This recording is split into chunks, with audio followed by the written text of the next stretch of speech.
Everyone, welcome to my channel KST mathematics by Sheetal Singh. कैसे हो आप सब और कैसे चल रही है आपकी तैयारियां। तो मेरे पास बहुत सारे कमेंट्स आए थे कि मैम एक बार आप स्टैटिस्टिक्स और प्रोबेबिलिटी भी रिवाइज करा दो, इसके सारे क्वेश्चंस रिवाइज करवा दो। तो आप लोगों की डिमांड पे ही सिर्फ मैंने ये वीडियो बनाई है। मैं चाहती हूँ कि जितने भी लोग मुझसे जुड़े हैं उनकी तैयारी अच्छे से हो जाए। अगर वो किसी भी टॉपिक की डिमांड करते हैं तो मेरा ये हक बनता है कि मैं आप लोगों के लिए वीडियो बनाऊं। ठीक है, मैं आप लोगों का टॉपिक आपको रिवाइज करवाऊं और मैं आपको टॉपिक इस तरीके से रिवाइज करा दूंगी ना। स्टैटिस्टिक्स तो मैं ऐसा पढ़ा दूंगी, आपने क्वेश्चन देख लिया ना, आप 1 मिनट से भी पहले क्वेश्चन कर दोगे। तो पूरी वीडियो ज़रूर देख लेना, क्योंकि देखो सारे ही जितने भी मेथड है ना स्टैटिस्टिक्स के, जो एचटेट पूछता ही पूछता है।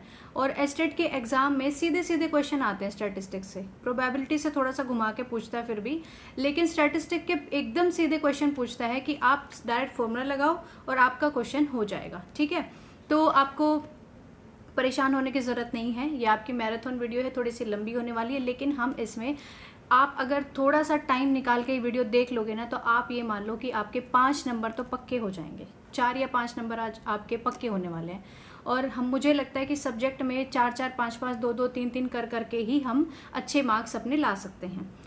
बहुत सारे बच्चे ये सोचते हैं कि हम क्या करते हैं, एचटेट क्लियर कर लेते हैं, CDP पढ़ लेते हैं, कॉमन मैथ पढ़ लेते हैं, इंग्लिश हिंदी जीके वहाँ से ज़्यादा कर लेंगे और सब्जेक्ट में थोड़ा सा ले आएंगे। हमें 90 मार्क्स लाने, हम कैसे भी करके 90 मार्क्स ले आएंगे। लेकिन देखो, जब भी आप कहीं जाओगे जॉब करने के लिए, तो वहाँ पे आपके सब्जेक्ट के मार्क्स भी चेक करे जाएंगे कि आपके सब्जेक्ट में कितने मार्क्स आए हैं। ठीक है, तो उसकी भी, सब्जेक्ट के मार्क्स की भी उतनी ही वैल्यू है जितनी आपकी एचटेट क्लियर करने की वैल्यू है। ठीक है, अभी तो आपको लग रहा हो कि हम बस एचटेट क्लियर कर लेते हैं, लेकिन आपको सब्जेक्ट में भी अच्छा स्कोर करना पड़ेगा। तो उसके लिए थोड़ी सी मेहनत कर लो। 2-4 दिन बचे हुए हैं, दिन रात लग जाओ, वीडियो देखते रहो, पढ़ते रहो, रिवाइज करते रहो फॉर्मूला। और कुछ बच्चे बोल रहे थे कि मैम कॉमन मैथ का जो फॉर्मूला शीट है वो प्रोवाइड कर दो। तो आप लोग मेरे टेलीग्राम चैनल को ज्वाइन कर लो, वहाँ जाके आपको सारी फॉर्मूला शीट मिल जाएंगी। ठीक है, मैं धीरे धीरे वहाँ पे सारी अपडेट कर रही हूँ। अगर आप एक दिन पहले भी सारे फॉर्मूले रिवाइज कर लोगे तो आपके सारे फॉर्मूले जो है फिर आपके दिमाग से बाहर नहीं निकलेंगे। फॉर्मूले जो है ना, एक दिन पहले ही रिवाइज करने चाहिए। पहले से तो हमने साथ साथ पढ़ ही रहे हैं, लेकिन एक दिन पहले आप 1 घंटा लगा के, 1-1.5 घंटा निकाल के अपना फाइनल, उस टाइम पे आप क्या करो, कुछ भी मतलब क्वेश्चन मत करना नया, कुछ भी नया पढ़ना मत। सिर्फ आप लास्ट टाइम पे पेपर देने जाओ तो लास्ट टाइम पे आपको क्या करना है, अगर आपने CDP के भी ऐसे फास्ट नोट्स बना रखे हैं जो आपको रिवाइज करने हैं, तो पहले आप उनको रिवाइज कर लेना। ठीक है, फिर लास्ट में आप क्या करना, जो भी आपकी फॉर्मूला शीट है आपके पास हैं, तो आप उनको ज़रूर रिवाइज करके जाना। क्योंकि कई बार ना ऐसा होता है कि हमने टॉपिक बहुत अच्छे से पढ़ा होता है, लेकिन एग्ज़ाम तक पहुँचते पहुँचते किसी फॉर्मूले का आधा पार्ट हमारे दिमाग से बाहर हो जाता है। तो ये गलतियाँ सबके साथ होती हैं, ये कॉमन चीज़ें हैं, सब लोग ऐसा फेस करते हैं, हमने भी ऐसा ही फेस किया था। तो आप इस चीज़ का ध्यान रखना। फॉर्मूले जो है, फॉर्मूला शीट है, वो आपको रिवाइज करनी है। और अभी 3-4 दिन बचे हुए हैं, ज़्यादा पैनिक नहीं करना है, खुशी खुशी अपना पढ़ाई करो। ये सोचो कि हाँ, हम अपना एचटेट क्लियर कर लेंगे। किसी भी हाल में आपको एचटेट क्लियर करना ही करना है और अच्छा स्कोर करना है। ये भी नहीं कि हाँ बस 90 नंबर ले आए, बात खत्म। अच्छा स्कोर करना है। ठीक है, अच्छा स्कोर करने के लिए आपको, शायद आप लोगों ने अच्छी ही पढ़ाई करी होगी अभी तक, और मैं ये मानती हूँ, उम्मीद करती हूँ कि जितने भी लोग मुझसे जुड़े हुए हैं, जितने भी बच्चे, जितने भी मतलब मेरे सहपाठी कहूँगी मैं, क्योंकि आप भी एक टीचर बनना चाहते हो और मैं भी एक टीचर हूँ, तो मैं आपको बच्चे तो कैसे बोल दूँ, लेकिन यहाँ पर ये है कि आप भी टीचर हो, मैं भी टीचर हूँ, तो हम सहपाठी कह सकते हैं अभी, है ना। उसी रेस में सब लगे हुए हैं।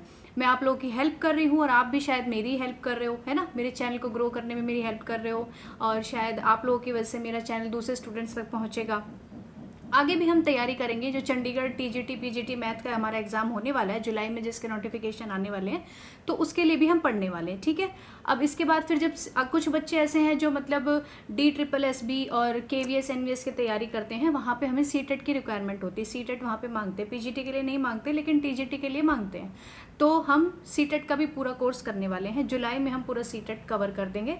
तो जो बच्चे हैं जो मतलब सोच रहे हैं कि हम CTET की तैयारी करेंगे, तो वो भी चैनल से जुड़ जाओ फटाफट से। ठीक है, मैं आपको ऐसा पढ़ा दूंगी ना CTET के लिए, तो आप ये मान लो आपका स्कोर 150 में से 120 प्लस होने वाला है। ठीक है, और बहुत ही इंटरेस्टिंग तरीके से पढ़ेंगे, एक नया पैटर्न लेके आएंगे CTET पढ़ने का। ठीक है, चलो आज स्टैटिस्टिक्स पढ़ते हैं। पहले हम एस्टेट क्लियर करते हैं, फिर जो बच्चे बचे हुए जिनका सीटेट नहीं हुआ है वो सीटेट क्लियर करेंगे, फिर हम पढ़ेंगे चंडीगढ़, और साथ साथ हम चंडीगढ़ का जो एग्ज़ाम आने वाला है उसके लिए भी पढ़ेंगे। अगर इसके बीच कोई और आपका एग्ज़ाम है जिसके लिए आप चाहते हो कि मैम हमें पीजीटी का ये वाला टॉपिक कवर करा दो, तो आप मुझे कमेंट कर देना, मैं आपको वो टॉपिक भी कवर करा दूँगी। क्योंकि मेरा मोटिव सिर्फ इतना है कि कोई भी बच्चा किसी भी एग्ज़ाम की तैयारी कर रहा हो, चाहे वो कोई भी एग्ज़ाम हो, ठीक है, मैं सिर्फ ये चाहती हूँ कि अगर वो एक स्पेसिफिक टॉपिक पढ़ने वाला है, पीजीटी का कोई भी स्पेसिफिक टॉपिक पढ़ना चाहता है, तो आप बस मुझे कमेंट कर दो कि मैम ये टॉपिक पढ़ा दो। मेरा काम है आपको पढ़ाना, चाहे वो टॉपिक कहीं से भी किसी भी एग्ज़ाम का हो, ठीक है। मुझे ये नहीं करना कि भाई बन जाओ एचटेट की मैम बन जाओ, ठीक है। बहुत सारे यूट्यूब पे चैनल हैं जो मतलब ये कहते हैं कि हम एचटेट सबसे बढ़िया तैयारी एचटेट की हम करवाते हैं, सबसे बढ़िया तैयारी हम इसकी करवाते हैं। यार ठीक है, अच्छी बात है, आप लोग करवाते हो, बहुत अच्छी बात है, लेकिन मुझे ये लगता है कि हम अगर पीजीटी की तैयारी करवा रहे हैं ना, तो फिर वो चाहे कोई भी एग्ज़ाम हो, हमारा मेन मोटिव होना चाहिए कि हम पीजीटी के एस्पिरेंट्स हैं जो भी, उनका सिलेबस कवर करा दें। क्योंकि देखो सिलेबस तो सेम ही है, हमें मेन चीज़ तो सिलेबस को समझना है, चाहे वो एचटेट का हो, चाहे वो चंडीगढ़ के एग्ज़ाम का हो, चाहे वो DSSB का हो, चाहे वो कहीं का भी हो। मेन मोटिव है हमारा पीजीटी का सिलेबस कवर करना, ठीक है। तो चलो जुड़ जाओ, फटाफट से चैनल सब्सक्राइब कर लो और लाइक करा करो, बहुत सारे कमेंट्स करा करो। अगर आपको वीडियो अच्छी लगती है तो थोड़ा सा आपका भी मतलब मुझे लगता है कि फ़र्ज़ बनता है अपने टीचर को मोटिवेट करो, है ना। अच्छे अच्छे कमेंट्स लिखो वहाँ पे जाके, कैसा लग रहा है आपको, वीडियोस पसंद आ रही हैं नहीं आ रही हैं, कोई भी फीडबैक है तो आप दे सकते हो, ताकि मैं थोड़ा सा अपने आप को इन्हेंस करूँ, अपने पढ़ाने के तरीके को और अच्छा कर सकूँ, ताकि आप और अच्छा पढ़ सकें, है ना। चलो सब मिलके एक बढ़िया सी अपनी तैयारी कर लेते हैं। आज स्टैटिस्टिक्स और प्रोबेबिलिटी को ऐसा समझ लेंगे कि किसी भी एग्ज़ाम के लिए भूलेंगे ही नहीं, ठीक है जी। चलो लग जाओ काम पे। हाँ जी, सबसे पहले हम स्टैटिस्टिक्स पढ़ लेते हैं, क्योंकि ये थोड़ा आसान सा टॉपिक है। कुछ फॉर्मूले याद करने हैं, कुछ मेथड आपको समझने हैं। अभी ध्यान से समझ लेना, या तो कॉपी पेन निकाल के बैठ जाओ, अगर नहीं बैठ रहे हो, इतना टाइम नहीं है, तो फिर आप एकदम अपने चक्षु खोल के बैठ जाओ, दिमाग की सारी बत्ती जला लो और ध्यान से सुन लेना। एक ही वीडियो में आपका सब कुछ क्लियर होने वाला है, ठीक है। चलो देखो, स्टैटिस्टिक्स में क्या होता है। स्टैटिस्टिक्स में ना आपको कोई डेटा गिवन होता है, ठीक है, कोई डेटा गिवन होता है, उसका हमें मीन निकालना पड़ता है, मोड निकालना पड़ता है और मीडियन निकालना पड़ता है। जैसे मैं अपनी बात बताऊं तो मैंने MSc प्योर मैथमेटिक्स में करी थी, ठीक है। तो मेरा स्टैट से बहुत कनेक्शन छूट गया था, 12th क्लास के बाद छूट गया था। ग्रेजुएशन MSc प्योर मैथमेटिक्स से थी, जिसमें सारा ही real analysis, complex analysis, algebra, abstract algebra, ये सब मैंने पढ़ा हुआ है। तो उस टाइम स्टैट मैं भूल गई थी, ये मान लो शायद मैं भूल गई थी, या फिर मुझे ना अच्छा भी नहीं लगता था, सही बताऊँ तो पहले अच्छा नहीं लगता था। फिर बाद में ऐसा हुआ कि मतलब एग्जाम्स में स्टैट भी पूछा जाता है, स्टैटिस्टिक प्रोबेबिलिटी भी पूछी जाती है, तो फिर वो पढ़ना पड़ा। तो बहुत सारे बच्चे ऐसे होंगे जो ये फेस कर रहे होंगे कि MSc उन्होंने प्योर मैथ से कर रखी होगी और फिर अब उनको स्टैट पढ़ना पड़ रहा है, जो वो भूल चुके हैं। समझ में सबको आ जाएगा, लेकिन बस भूल चुके हैं, वो भूल जो गए हैं उस चीज़ को हमें वापस से याद करना है। तो चलो, स्टैटिस्टिक्स में क्या होता है, हमारे पास एक डेटा गिवन होता है, उस डेटा का हमें मीन, मीडियन और मोड निकालना होता है, ठीक है। हमें क्या करना होता है, मीन निकालना होता है, मीडियन निकालना होता है, और क्या निकालना होता है, मोड निकालना होता है, ठीक है। बस ये काम होता है हमारा, मीन, मीडियन, मोड निकालने का। और उसको निकालने के ना अलग अलग तरीके हैं। एक तो क्या तरीका है कि आपको अनग्रुप्ड डेटा दिया होता है। अनग्रुप्ड डेटा का मतलब है कि मान लो आपको कुछ इस तरीके से डेटा दिया है, जिसको कंबाइन नहीं कर रखा, बस ऐसे रेंडमली फेंक के दे दिया, ऐसे नंबर्स को फेंक दिया, बताओ अब इनका मीन क्या है, मीडियन क्या है, मोड क्या है, वो बताना आपको। जब हमारे पास इस तरीके का अनग्रुप्ड डेटा होता है ना, तो उसमें मीन कैसे निकालते हैं हम, सबसे पहले हम मीन निकालते हैं, फिर हम मीडियन निकालते हैं, फिर हम मोड निकालते हैं, ठीक है। मीन कैसे निकालते हैं, मीन निकालने का तरीका होता है कि जितने भी आपके पास ये ऑब्जर्वेशंस हैं, ये सारी हमारे पास ऑब्जर्वेशंस है, ये जो डेटा है ये सारी हमारे पास क्या है, ऑब्जर्वेशंस है। तो जितनी भी आपके पास ऑब्जर्वेशंस हैं उनका क्या करो, आप सम कर दो, ठीक है। Sum of all observations, sum of all observation करेंगे एंड डिवाइड किससे करेंगे, कितनी नंबर ऑफ ऑब्जर्वेशंस हैं। अभी कितने नंबर्स दिए हैं, 1 2 3 4 5 6 7 है मेरे पास, तो मैं यहाँ पे क्या लिखूँगी, नंबर ऑफ ऑब्जर्वेशंस, ठीक है। राइटिंग पे मत जाओ, फटाफट समझा रही हो तो समझने पे ध्यान दो, ठीक है। मीन निकालना है तो हमें क्या करना है, जितने भी नंबर्स दिए हुए हैं सबको जोड़ दो और डिवाइड कर दो जितने नंबर हैं। जितने नंबर कहने का मतलब 5 नंबर हैं तो नीचे 5 लिखना है, 6 नंबर हैं तो नीचे 6 लिखना है। ऊपर क्या करना है, जो नंबर्स गिवन है उनको ऐड करना है, नीचे जितने नंबर गिवन है उनसे उससे डिवाइड करना, ठीक है। बस ये करना है मुझे। तो इस अगर यहाँ पे मुझे इस डेटा का मीन निकालना है तो मैं क्या करूँगी, 2 + 7 + 8 + 9 + 9। अगर 9 2 बार आ रहा है तो हमें 2 ही बार लिखना है। ये नहीं कि 9 3 बार आ रहा है, 4 बार आ रहा है तो एक बार 9 लिख दो, नहीं। जितनी बार जो नंबर आपका दिख रहा है आपको उतनी बार ही लिखना है, ठीक है। 10 + 11 डिवाइडेड बाय ये कितने नंबर है हमारे, 7, ठीक है जी। बस ऐसे हमें मीन निकालना है। फिर मीन निकालने के बाद मीडियन कैसे निकालेंगे, मीडियन कैसे निकालेंगे। एक तो देखो मोड होता है ना, जो मोड तो बहुत ही आसान है, याद रखना मोड को। पहले मीडियन समझो। मीडियन का मतलब होता है मिडल मोस्ट जो टर्म होती है ना हमारी, वो होती है मीडियन, बेसिकली ये होता है। लेकिन फिर अगर हमारे पास इतने सारे नंबर्स गिवन है, इतनी सारी ऑब्जर्वेशंस गिवन है, तो फिर हम उसका मीडियन कैसे निकालेंगे। उसका मीडियन निकालने का तरीका है कि आपको ये देखना है कि आपकी टोटल नंबर ऑफ ऑब्जर्वेशंस कितनी है। या तो आपकी टोटल नंबर ऑफ ऑब्जर्वेशंस कितनी होंगी, इवन होंगी, या फिर आपकी नंबर ऑफ ऑब्जर्वेशंस कितनी होंगी, ऑड होंगी। 2 ही पॉसिबिलिटी है ना हमारे पास, इससे ज़्यादा तो कुछ होता ही नहीं है। इवन होते हैं नंबर्स जोड़ने पे या फिर ऑड होते हैं, ठीक है। अब मुझे बताओ, जब अगर हमारे पास even number of observations even है तो हम कैसे निकालेंगे। तब हमारे पास 2 फॉर्मूले होते हैं। अब एक एक फॉर्मूले को ना याद करते जाना, साथ साथ रिवाइज कर लो। दोबारा आपको लिखने की या दोबारा से रिवाइज करने की ज़रूरत नहीं है, और ना ही हमारे पास इतना टाइम बचा है। तो ध्यान से देखना वीडियो को। मैं अगर फॉर्मूले आपको बता रही हूँ तो आप मेरे साथ साथ रिपीट करो, उसको साथ साथ याद करो, ठीक है। ये नहीं कि हाँ फ़ोन चला रखा है, बेड पे लेटे हुए हैं, वीडियो देख रहे हैं और आपको लग रहा है कि हाँ हमें आ रहा है याद, हमें तो हो जाएगा याद। अभी वीडियो देख के सिर्फ आपको ये समझ आएगा कि हाँ ये फॉर्मूले थे, लेकिन एग्जैक्टली आपको याद रखना है। पेपर तक 4 दिन बाद आपका पेपर है, तो एग्जैक्टली आपको उस टाइम तक याद रखना है या आगे तक भी याद रखना है। तो ध्यान से समझो, हो सके तो एक कॉपी पेन लेके बैठ जाओ। जैसे मैं बोल रही हूँ वैसे वैसे आप अपने आप रिपीट करते जाओ और लिखते जाओ। क्वेश्चंस मैं अगर दे रही हूँ तो फटाफट कोशिश करो मेरे साथ साथ उसको सॉल्व करने की, ठीक है। चलो 2 घंटे निकाल लो, 2 टॉपिक आपके कवर हो जाएंगे। चलो मीडियन कैसे निकालेंगे। अगर मेरे पास इवन नंबर ऑफ टर्म्स हैं तो मीडियन कैसे निकलेगा। अगर ऑड टर्म्स गिवन है तो उसके लिए फॉर्मूला होता है कि आपको क्या करना है, जो आपकी n+1/2th टर्म है ना, n+1/2th टर्म, उसका ऑब्जर्वेशन देख लो क्या है, ठीक है। n प्लस मतलब n नंबर ऑफ टर्म्स हैं, n+1/2 कर दो, तो फिर जो उसका जो ऑब्जर्वेशन है वो आपका क्या आ जाएगा, मीडियन आ जाएगा। और अगर मैं मीडियन इवन टर्म्स में बात करूँ तो फिर आपको क्या करना है, एक आपकी n/2th टर्म है और एक आपकी क्या है, n+1/2th टर्म है। इन दोनों टर्म का क्या लेना है आपको, मीन लेना है। क्या लेना है, मीन लेना है, mean of n/2th term and n+1/2th term, ठीक है। ये करना है आपको, क्या करना है, इन दोनों का मीन लेना है, ओके। अब मोड, जैसे ये एग्जाम्पल है मेरे पास, तो इसमें देखो नंबर ऑफ टर्म्स कितनी है, ऑड है।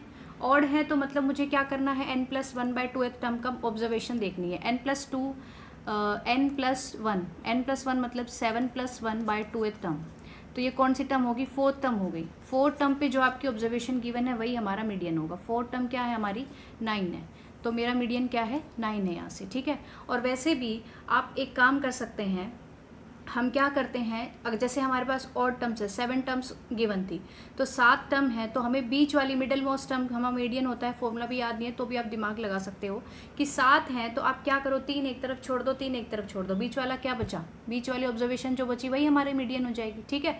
लेकिन ये तो थोड़े अगर नंबर ऑफ टर्म्स कम दी हुई है तो कर सकते हैं, अगर ज़्यादा दी हुई है तो फिर आपको प्रॉब्लम हो सकती है। फिर आपके लिए फॉर्मूला है वो याद रखो। अगर इवन नंबर ऑफ टर्म्स आ जाती, अगर मान लो मैं यहाँ पे एक और टर्म ऐड कर दूँ, 12 इवन टर्म्स हो गई। अब आप कैसे करोगे, अब आप कोई एक नंबर 4 यहाँ छोड़ के 4 यहाँ छोड़ के ये नहीं कर सकते, क्योंकि हमारे पास नंबर ही कितने हैं, 8 नंबर हैं, तो ये वाली चीज़ यहाँ पे नहीं हो सकती। तो यहाँ पे हमें फॉर्मूला लगाना पड़ेगा। वो फॉर्मूला क्या है, n/2th टर्म निकालो, मतलब कि 8 है तो मतलब 4th टर्म, 8 अगर मेरी टर्म्स हैं तो मुझे क्या करना है, 4th टर्म लेनी है और मुझे 5th टर्म लेनी है ना, यही करेंगे। 4th टर्म लेंगे और 5th टर्म लेंगे, क्योंकि n/2th मतलब कि n क्या है, 8/2 4th टर्म, और n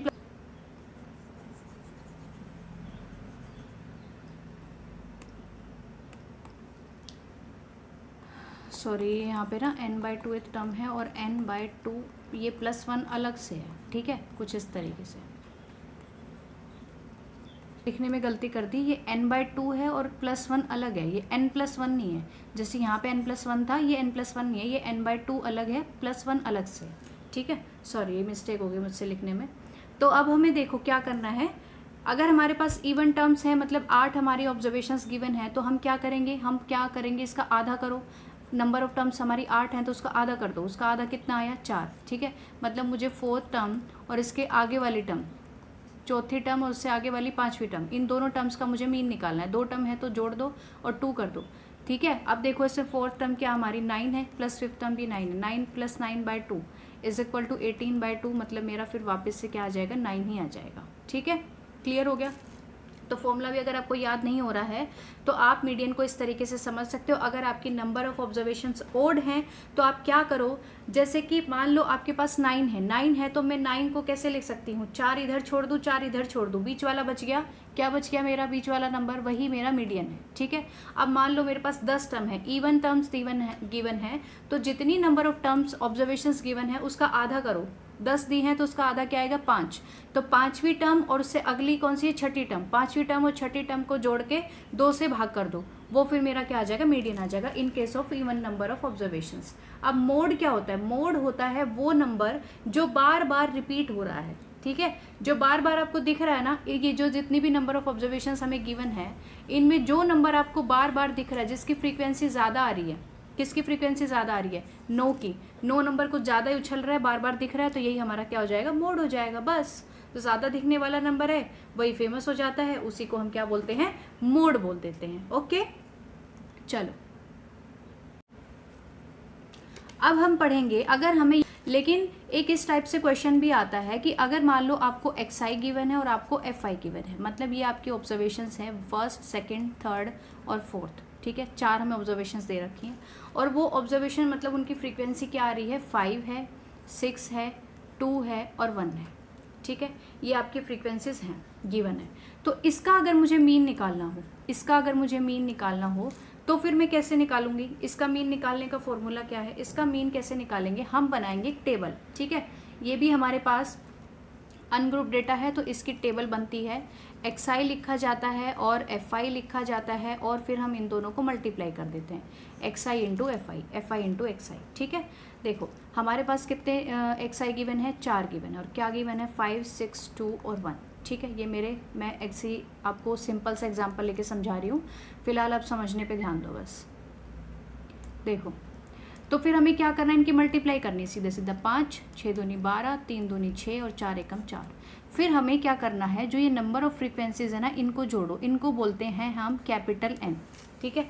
इनके सम को हम क्या बोलते हैं, कैपिटल N बोलते हैं। और यहाँ पे जो हमारा xi fi आएगा, इसका भी हमें क्या करना है, टोटल निकालना है। तो हमारा जो फॉर्मूला होता है वो होता है summation fi into xi divided by summation fi। ये मेरा फॉर्मूला है मीन निकालने का, ठीक है। आपने xi लिखा, टेबल बनाई, xi लिखा, fi लिखा, फिर उनको मल्टीप्लाई करके लिखा, fi इंटू xi। ऊपर हम न्यूमरेटर में fi इंटू xi का सम करेंगे और नीचे क्या करेंगे, जो हमारी फ्रीक्वेंसीज मतलब fi है उसका सम कर देंगे, जो हमारा कैपिटल N है वो, ठीक है। बस ये फॉर्मूला है आपका मीन निकालने का, चाहे आपको कुछ भी टेबल गिवन हो और इस टेबल पे गिवन आपसे पूछा गया है एग्जाम में, ठीक है जी। सारे टॉपिक में वही पढ़ा रही हूँ जहाँ से क्वेश्चंस पूछे गए हैं, तो एक भी टॉपिक को आप स्किप मत कर देना। अगर मान लो आपने कोई एक टॉपिक स्किप कर दिया कि यार ये तो आसान सा हो जाएगा, छोड़ो ना, आगे बढ़ते हैं, आगे देखते हैं वीडियो, तो फिर वही मार खा जाओगे, पेपर में वही आएगा, फिर देख लेना आप, ठीक है। चलो अब हम पढ़ेंगे ग्रुप डेटा। ग्रुप डेटा हमारा किस टाइप से होता है, ठीक है। एक होता है एक होता है इंक्लूसिव डेटा और एक होता है हमारा एक्सक्लूसिव डेटा, ठीक। इंक्लूसिव और एक्सक्लूसिव डेटा। अब इंक्लूसिव और एक्सक्लूसिव में डिफरेंस क्या है वो समझो, क्या डिफरेंस है। अगर हमारे पास कुछ इस टाइप से गिवन है, क्यों हिल रहा है इतना, इंक्लूसिव है कि मतलब मेरे पास 0 to 10 और फिर मेरे पास 11 to 20, फिर मेरे पास दिया है 21 to 30, कुछ इस टाइप से मुझे डेटा गिवन है। एक केस होता है कि 0 to 10 दिया है, फिर 10 to 20 दिया है, फिर 20 to 30 दिया है, फिर 30 to 40 दिया है। अब इन दोनों में आपको डिफरेंस समझ में आ रहा है। यहाँ पे 0 to 10 लिया, फिर उसके बाद सीधा 11 से 20 पे पहुँच गए। यहाँ से 0 से 10 के बीच में आने वाले लिए, मतलब 10 से पहले पहले के, इसका मतलब है 20 से पहले पहले के, इसका मतलब है 30 से पहले पहले के, इसका मतलब है 40 से पहले पहले के। लेकिन इसमें 0 से 10 तक के हैं, फिर 11 से 20 तक, फिर 21 से 30 तक, कुछ इस तरीके से दिया है। हम जो क्वेश्चंस करेंगे, जितने भी हम क्वेश्चंस करते हैं, वो हम हमेशा एक्सक्लूसिव डेटा बना के ही करते हैं। ठीक है, जो भी क्वेश्चंस हम करते हैं वो हम क्या करते हैं, एक्सक्लूसिव डेटा बना के करते हैं। अगर आपको इस टाइप से डेटा गिवन है तो आप पहले इसको इस तरीके से कन्वर्ट कर लेना। कैसे कन्वर्ट करेंगे, 0 to 10 जो हमारे नंबर्स हमें फ्रीक्वेंसीज गिवन होंगी वो लिखेंगे। फिर हम यहाँ पे जैसे 11 से 20 लिखा है, तो 11 से 20 के बीच में हमें क्या करना है, हमें 10 से 20 बनाना है, 10 से 20। तो आप जो 10 वाली टर्म है ना, जो 10 और 11 वाली टर्म है वो इसके अंदर आएगी। ठीक है, इसके अंदर आएगी, 10 से पहले पहले वाले इसके अंदर आएंगे। ठीक है, समझ आ गया। बस यही करना, हमें एक्सक्लूसिव डेटा बना के ही क्वेश्चंस को सॉल्व करना है। तो अब हमारे पास आते हैं फॉर्मूले। सबसे पहले फॉर्मूला पढ़ने से पहले आप ये समझो कि क्लास का साइज़ क्या होता है, क्लास का साइज़ क्या होता है, और क्लास का मार्क क्या होता है, क्लास मार्क। ठीक है, क्लास मार्क, क्लास का साइज़ तो सीधा सीधा पता है कि upper limit minus lower limit. ठीक है, upper limit minus lower limit मतलब अगर आपके पास डेटा गिवन है 0 to 10, तो इसमें हमारा जो क्लास साइज़ है वो क्या होगा, 10 - 0, मतलब कि क्लास का साइज़ 10 है। सीधा सीधा दिख रहा है, क्लास का साइज़ 10 है। ठीक है, अब क्लास मार्क कैसे निकालेंगे, क्लास मार्क निकालने के लिए जो upper limit plus lower limit divided by 2, मतलब कि अपर लिमिट और लोअर लिमिट का मीन निकाल रहे हैं हम बेसिकली। ठीक है, वो हमारा क्या होता है, क्लास मार्क होता है। तो एक एक चीज़ को याद रखना, आगे क्वेश्चंस में यूज़ होने वाली हैं।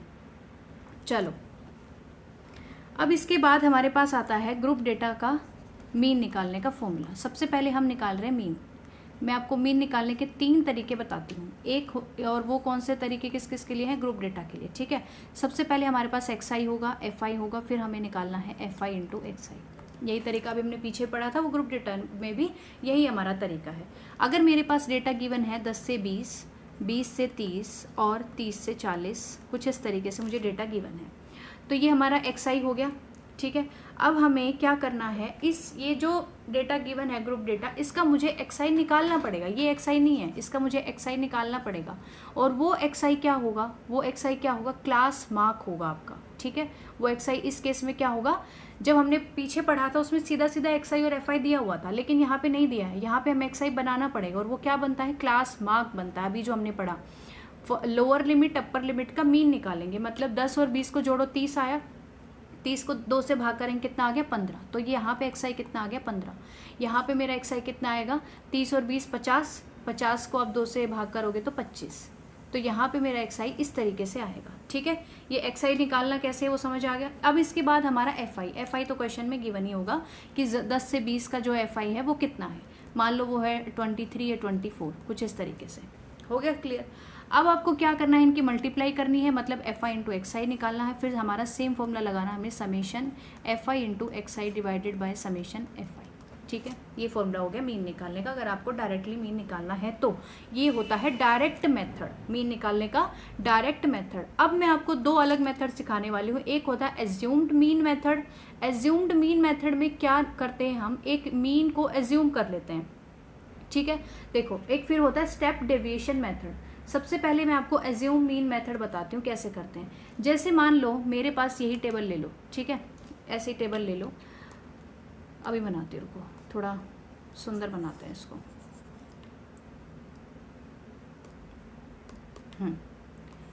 ये हो गया 10 से 20 और ये मेरा XI निकलेगा। यहाँ पे मेरा क्या निकलेगा, FI होगा। फिर मुझे क्या निकालना है, यहाँ पे A मानना है और उसके बिहाफ पे हमें क्वेश्चंस करने हैं। ठीक है, देखो,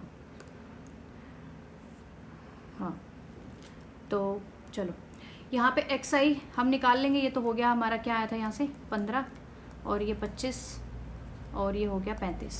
ठीक है, इस तरीके से। ठीक है, XI समझ में आ गया। FI हम एज्यूम मीन मेथड को यूज़ कब करते हैं, इसको यूज़ करने का हमारा मेन मोटिव ये है कि अगर मान लो आपके पास इस तरीके से, जैसे मैंने लिखा था ना अभी 23, 24, 25 ऐसे टर्म्स आ रही हैं। अब इस टाइप की टर्म्स को हमें, जब हम सीधा FI XI करेंगे, डायरेक्ट मेथड अगर हम लगाएंगे, तो जब आपको ऐसा केस दिखे कि आपका मल्टीप्लिकेशन थोड़ा बड़ा हो रहा है, मतलब आपको मल्टीप्लाई करने में थोड़ी प्रॉब्लम आ रही है, नंबर्स थोड़े, डेटा हमारा जो नंबर्स गिवन है वो थोड़े बड़े बड़े नंबर्स गिवन है, तो मल्टीप्लिकेशन में अगर प्रॉब्लम आती है तो सिंपली सिर्फ जब हम क्या यूज़ करते हैं, एज्यूम मीन मेथड को यूज़ करते हैं अपनी सिंप्लीफिकेशन को थोड़ा सा और सिंपल बनाने के लिए। जो हमारी ये जो एक्स आई एफ आई जो मल्टीप्लिकेशन है जो हम अपनी कैलकुलेशन कर रहे हैं ना, उसको थोड़ा सिंप्लीफाई करने के लिए ही सिर्फ आपको एज्यूम मीन मेथड यूज़ करा जाता है। इसके अलावा इसका कोई भी मोटिव नहीं है कि अगर आप डायरेक्ट मेथड से निकालेंगे, ऐसा नहीं है कि मैम हम कौन से मेथड से निकालें, फिर आप किसी भी मेथड से निकाल सकते हो, वो आपकी मर्जी। अगर आप कैलकुलेशन आपकी अच्छी है, आप मल्टीप्लाई कर सकते हो बड़े बड़े नंबर्स को, तो आप डायरेक्ट मेथड यूज़ कर लो। अगर आपको लगता है कि यार इतनी बड़ी मल्टीप्लिकेशन नहीं कर पाएंगे, तो फिर आप एज्यूम मीन मेथड को यूज़ करो, ठीक है। अब देखो एज्यूम मीन मेथड में हम क्या करते हैं, जो हमारा मान लो इस तरीके से मेरा ये आगे हमारी टर्म्स ऐसे चलती जाएंगी, तो फिर हम इस केस में क्या करते हैं, जो हमारा मिडिल मोस्ट नंबर है ना, मिडिल मोस्ट नंबर, उसको मान लो आप एज्यूम मीन में, ठीक है, एज्यूम कर लो इसको, ये हमारा मीन है 35, मान लिया 35। तो अब इस केस में हमें क्या करना है, इसको हमें एक सेकेंड थोड़ा सा तार अटक रहा था, देखो। तो हमने इसको a मान लिया, हमारा a यहाँ से क्या आ रहा है 35, ठीक है। फिर हम क्या करेंगे, हम करेंगे xi माइनस ए, हम क्या निकालेंगे xi माइनस ए करेंगे, मतलब 15 माइनस 35 करेंगे हम, ठीक है, 15 माइनस 35। तो 15 माइनस 35 करो, क्या आएगा यहाँ पे मेरा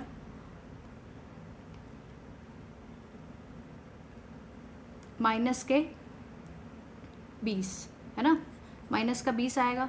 फिर यहाँ पे मैं 25 माइनस 35 करूँगी तो माइनस का 10, यहाँ पे 0 आ जाएगा और यहाँ पे आ जाएगा 10 और यहाँ पे आ जाएगा 20, ठीक है।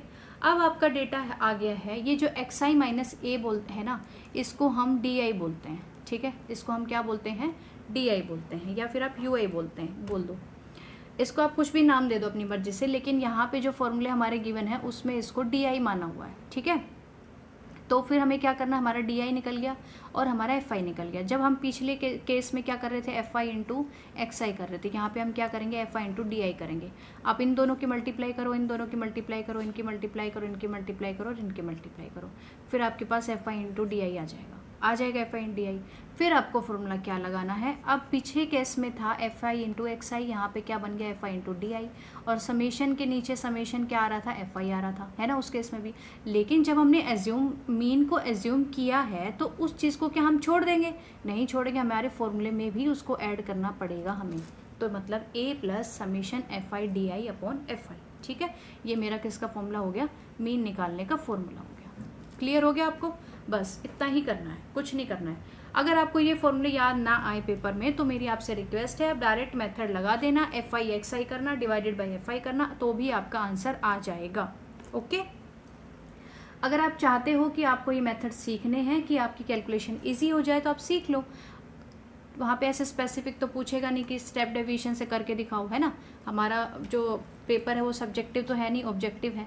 अब इसी तरीके से अगर मुझे स्टेप डेविएशन मेथड लगाना हो, स्टेप डेविएशन मेथड अगर आपको लगाना हो तो हम क्या कैसे करेंगे, स्टेप डेविएशन मेथड, ठीक है।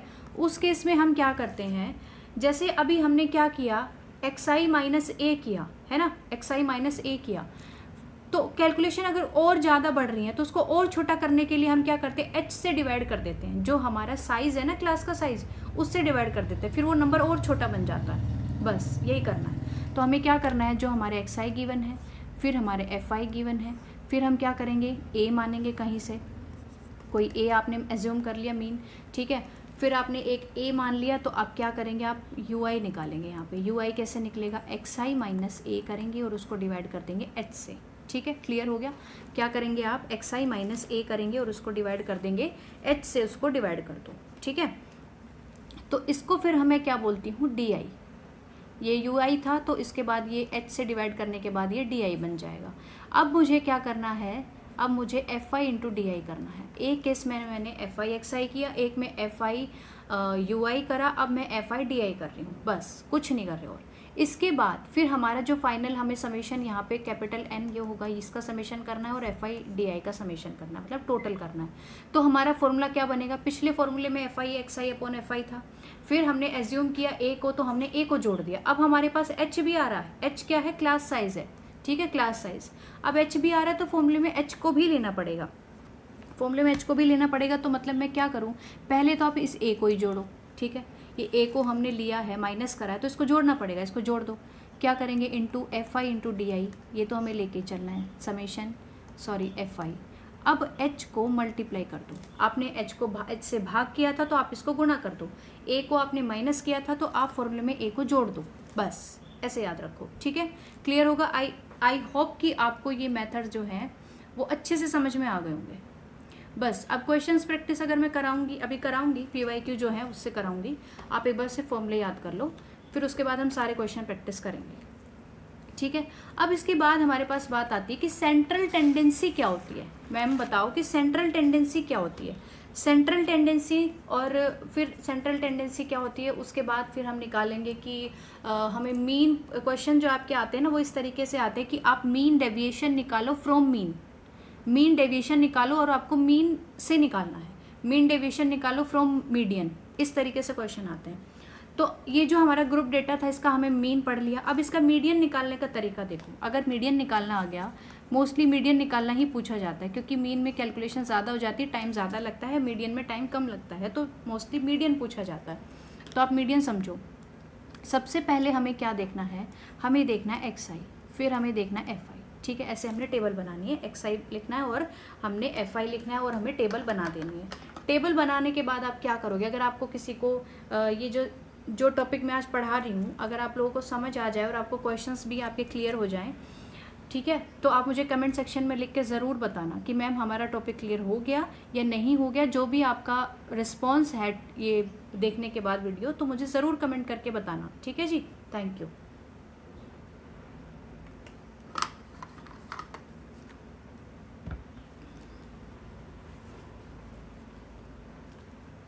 हाँ देखो, अब मीडियन निकालने के लिए हम क्या करते हैं, मीन निकाल लिया, मीडियन निकालेंगे, एक्स आई एफ आई। इसके ऊपर ये हमारा मोस्ट इंपॉर्टेंट टॉपिक है, इंपॉर्टेंट टॉपिक है ये मेरा, क्योंकि ना यहाँ से क्वेश्चन पूछा जाता है, मीडियन का क्वेश्चन पूछा जाता है, ठीक है।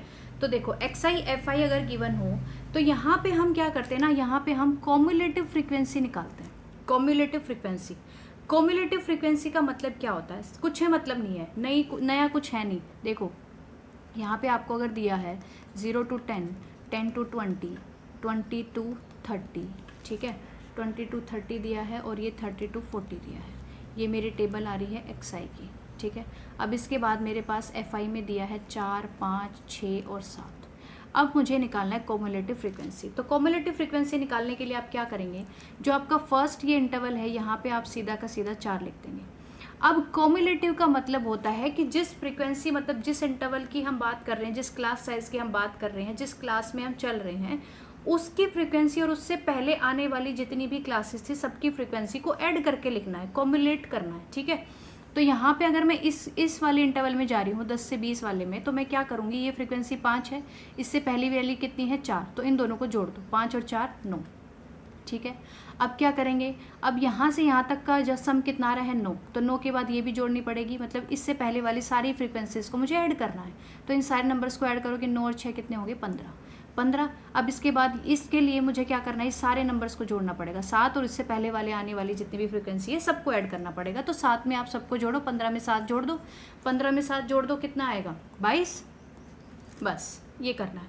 इसके बाद आपको कुछ मल्टीप्लिकेशन नहीं करनी, इतना ही करना है। समझ आया आपको कैसे किया। अब आपको क्या करना है, अब आपको समीशन एफ आई करना है, एन निकालना है, कैपिटल एन। ये जो कैपिटल एन है ना, इसी से हमारा आंसर आएगा। आप ये कैपिटल एन निकालो। यहाँ पे क्या आया, 4 और 5 9, और 9 और 6 15, 15 और 7 22, 22 का आधा ये हो गया टोटल 22, ठीक है। हमारा सम क्या आ रहा है, टोटल 22 आ रहा है। तो अब आपको इसका आधा करके देखना है, 22 का आधा कितना आ रहा है 11, ठीक है 11। अब आपको ये चेक करना है कि क्या ये जो 11 नंबर है, ये जो नंबर आपका आएगा n/2 करने के बाद जो आपको नंबर आ रहा है, क्या ये नंबर इस कॉम्युलेटिव फ्रीक्वेंसी वाली कॉलम में है या इसके आसपास कोई बड़ा नंबर है। बस ये चेक करना है, या तो यही नंबर हो या फिर इससे बड़ा वाला नंबर लेना है, इससे छोटा नहीं लेना है। तो इससे बड़ा वाला नंबर क्या है 15 है 11 से बड़ा। बस 15 को पकड़ लो और ये जो इंटरवल हमारा आएगा, ये जो हमारा रो बन जाएगी ना, इसको हम बोलते हैं मोडाल क्लास। क्या बोलते हैं हम इसको, मोडाल क्लास बोलते हैं। कई बार मोडाल क्लास की लोअर लिमिट भी पूछा जाता है एग्जाम में कि आप बताओ मोडाल क्लास की लोअर लिमिट क्या है।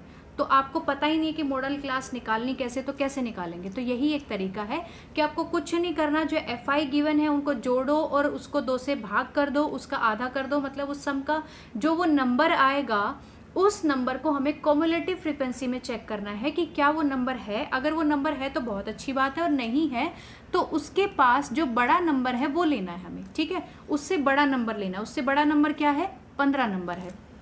15 नंबर को पकड़ो, इसकी रो देखो, जो इसकी रो बन रही है ये, मतलब ये कॉम्युलेटिव फ्रीक्वेंसी, इसकी फ्रीक्वेंसी और इसके पास आने वाली XI का इंटरवल, ये हमारी क्या बन जाएगी, मोडाल क्लास बन जाएगी। समझ आया मोडाल क्लास क्या होती है। मोडाल क्लास यहाँ से बन गई।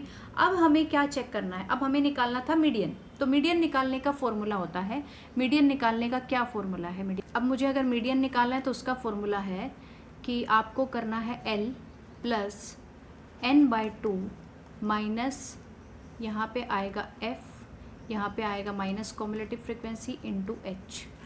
ये फॉर्मूला है मेरा मीडियन निकालने का, ठीक है। याद कर लो इसको, पक्का पक्का याद कर लो, जितना पक्का हो सके उतना पक्का याद कर लो, क्योंकि क्वेश्चन आता है यहाँ से। L मतलब मेरी लोअर लिमिट, N/2 मतलब जो हमने नंबर निकाला था जिससे हमने मोडाल क्लास निकाली थी, माइनस CF मतलब कॉम्युलेटिव फ्रीक्वेंसी लेनी है। अब आप क्या सोचोगे कि जो हमारी रो है उसी की कॉम्युलेटिव फ्रीक्वेंसी लेंगे, नहीं, इसको याद रखो, वो कॉम्युलेटिव फ्रीक्वेंसी नहीं लेनी है। उस कॉम्युलेटिव फ्रीक्वेंसी से तो हमने सिर्फ अपनी मोडाल क्लास निकाली थी, उससे पहली वाली, उससे पहले, उससे जस्ट ऊपर, उससे जस्ट पहले वाला नंबर वो क्या है, वो हमारा कितना है, 9 है। तो ये मेरी क्या होगी, कॉम्युलेटिव फ्रीक्वेंसी आ गई। यहाँ से ये जो CF यहाँ पे लिखा है ना वो लिखनी है, 15 नहीं लिखना हमें, ठीक है। तो और नीचे F जो लिखा है वो हमारा टोटल है। F क्या है हमारा, समेशन N है, मतलब टोटल हमारा जो नंबर आता है ना वो है हमारा, सॉरी कल तो बता दिया मैडम ने। चलो, तो मीडियन का जो फॉर्मूला उसको समझो, कैसे समझेंगे। L क्या है मैम हमारा, L हमारा क्या है, लोअर लिमिट है। L क्या है मेरा, लोअर लिमिट है। लोअर लिमिट मतलब जो ये मैंने मोडाल क्लास बनाई है ना, जो ये मोडाल क्लास बनाई है इसकी लोअर लिमिट। इसकी लोअर लिमिट आप कैसे बताओगे, ये जो आपको दिख रहा है 20 से 30 नंबर, तो इसकी लोअर लिमिट है 20, ठीक है। लोअर लिमिट क्या होगी, 20 हो गई, प्लस N/2 मेरा कितना आ रहा है, 11, ठीक है, माइनस कॉम्युलेटिव फ्रीक्वेंसी।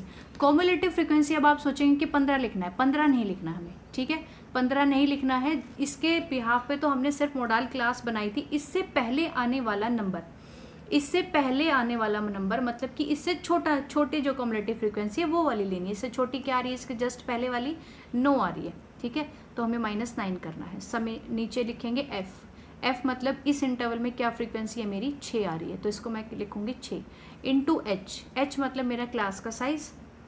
क्लास का साइज कितना है, 20, 30 माइनस 20 करेंगे 10 आ जाएगा, 30 माइनस 20 कर दो 10 आ जाएगा। ये मेरा क्लास का साइज हो गया, मतलब डिफरेंस हो गया। H को हम बोलते हैं डिफरेंस, ठीक है। 30 माइनस 20 कर दो 10 आ जाएगा। तो ये फॉर्मूला लगा के आपका यहाँ से मीडियन निकल जाएगा। आई होप कि आपको मीडियन अच्छे से समझ आ गया होगा। नहीं भी समझ आया है तो एक बार आप अपने आप से टेबल बनाओ, मोडाल क्लास समझो क्या है, अभी के अभी याद कर लो। इसमें याद करने की सिर्फ 2 ही बातें हैं जो हमें मेन बात याद करनी है।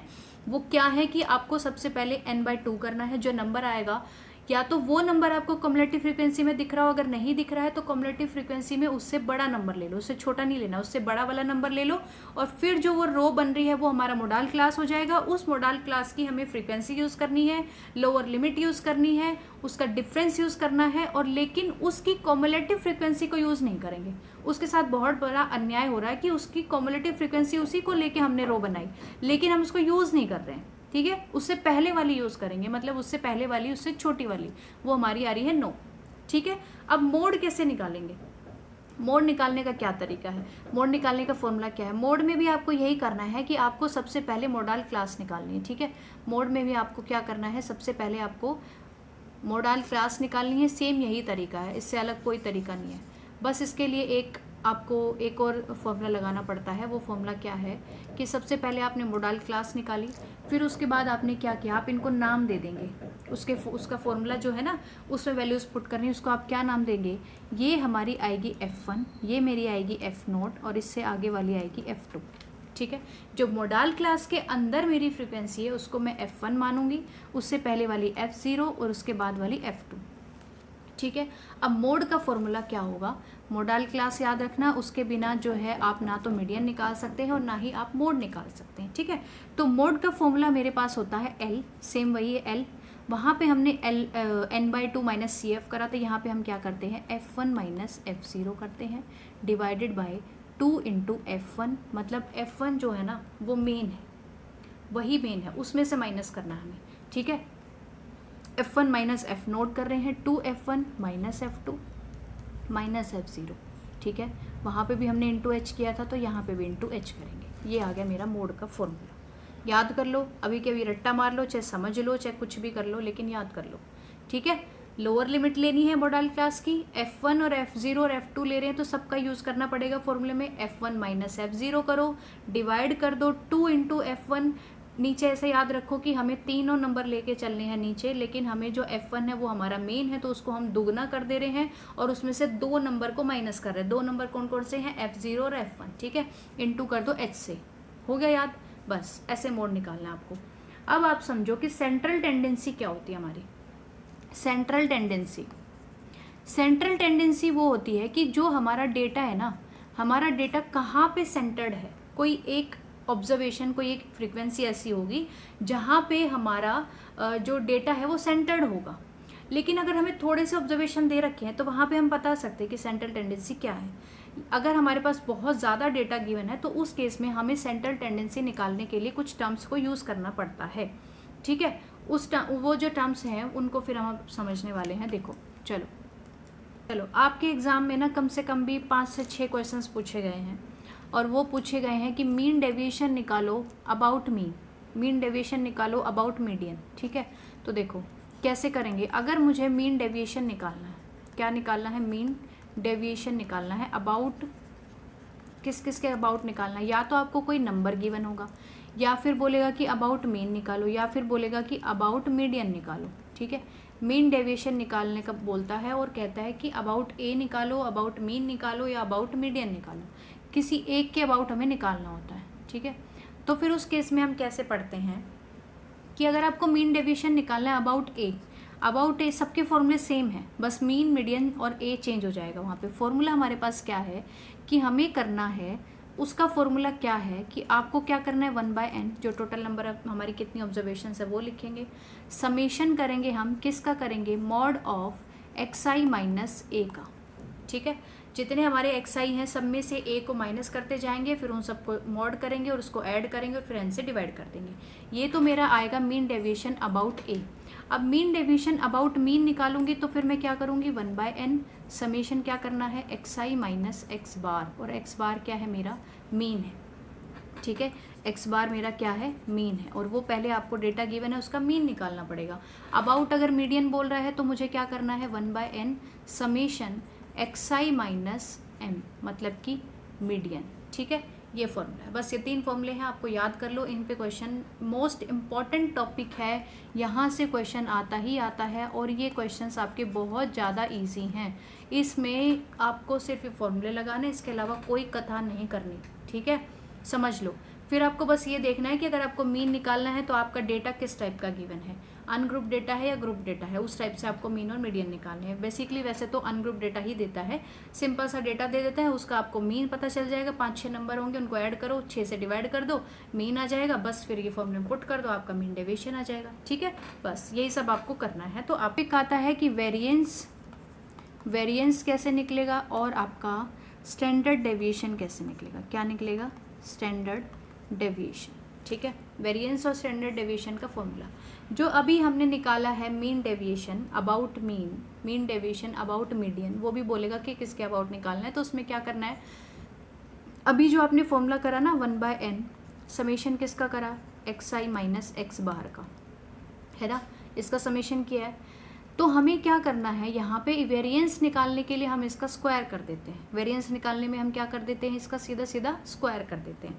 तो आपको किसका स्क्वायर करना है, xi माइनस x बार का स्क्वायर करना है, मतलब इन सारी टर्म्स का स्क्वायर करना है। सबसे पहले हम क्या कर रहे थे, इनको पॉजिटिवली ऐड कर रहे थे, xi माइनस x बार करके, उसके लिए हमने मॉड लगा दिया। अब मॉड लगाने की ज़रूरत नहीं है क्योंकि स्क्वायर करेंगे पॉजिटिव आएगा, और वैसे भी हमें स्क्वायर नंबर चाहिए। तो आपको वेरिएंस में ये करना है। अब बात आती है स्टैंडर्ड डेविएशन के। स्टैंडर्ड डेविएशन में कुछ नहीं करना, जो ये हमारा मीन वेरिएंस आ रहा है ना, इसका आपको क्या करना है, स्क्वायर रूट कर देना बस। स्टैंडर्ड डेविएशन जो होता है वो क्या होता है, स्क्वायर रूट ऑफ वेरिएंस होता है। ठीक है, क्लियर हो गया। ये जो आपका वेरिएंस इस तरीके से आएगा, इसका आप अगर स्क्वायर रूट कर दोगे तो आपका क्या निकल जाएगा, यहाँ से स्टैंडर्ड डेविएशन निकल जाएगा। ठीक है, क्लियर हो गया क्वेश्चंस, सॉरी फॉर्मूले। चलो अब ना मैं आपको क्वेश्चन प्रैक्टिस करा देती हूँ जो आपके एग्जाम में आए हुए हैं क्वेश्चंस, जो आपके PYQ हैं, और वो सारे क्वेश्चंस लगा लोगे ना तो ये आपके सारे टॉपिक क्लियर हो जाएंगे। क्वेश्चन करोगे तो और ज़्यादा अच्छी प्रैक्टिस हो जाएगी। अब कॉपी पेन निकाल लो, ठीक है। चलो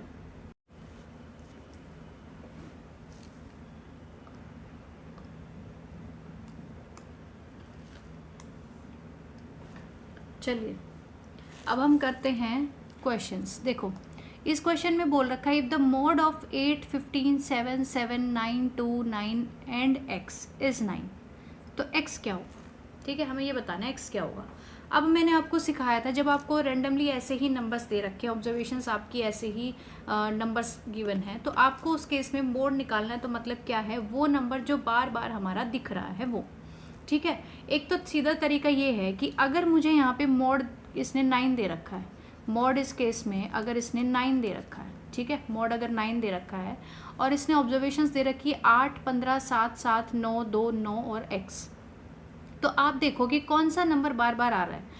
एक तो 7 ऐसा नंबर है जो 2 बार आ रहा है ना, और 9 भी ऐसा नंबर है जो 2 बार आ रहा है। अब या तो इसका मोड क्या होना चाहिए था, 7 होना चाहिए था, या फिर इसका मोड 9 होना चाहिए था।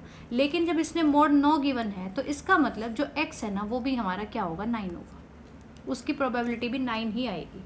ठीक है, मतलब उसके आने की प्रोबेबिलिटी x की वो क्या होगी, 9 ही होगी। क्योंकि अगर इसका मोड 9 है, 7 और 9 के बीच में क्लैश करना चाहिए कि हमारा मोड या तो 7 हो या 9 हो, लेकिन इसने क्लैरिफाई कर दिया कि मोड 9 है, तो इसका मतलब x हमारा 9 ही होगा। एक ऐसा नंबर जो बार बार आ रहा है वही हमारा मोड होता है, तो x को 9 होना पड़ेगा। ठीक है, सीधा आंसर, आपको कुछ नहीं करना था इसमें।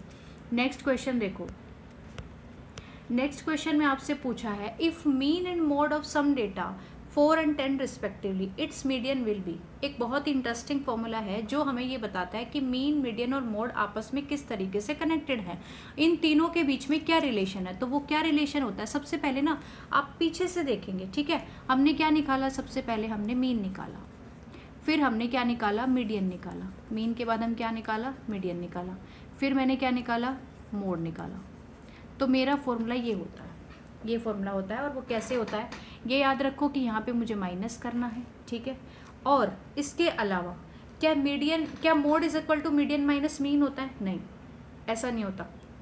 इसके लिए भी आगे एक ट्रिक है, वो क्या है कि आपको एक नंबर याद करना है 132।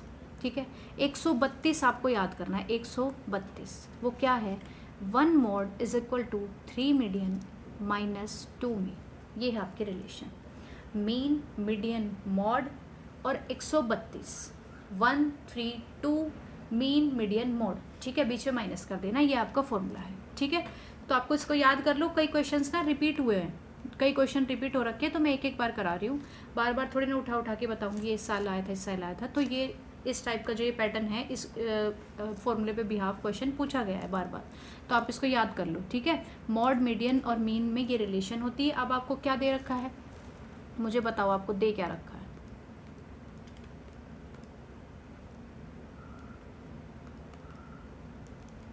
वैल्यूज पुट कर दो, आपका आंसर आ जाएगा यहाँ से। देखो वैल्यू मुझे दे रखी है किसकी, मीन और मॉड की। मीन और मॉड की वैल्यू तो 10 है, तो यहाँ पे लिख दो सीधा 10। यहाँ पे मुझे मीन की वैल्यू दे रखी है, यानी कि 2 × 4।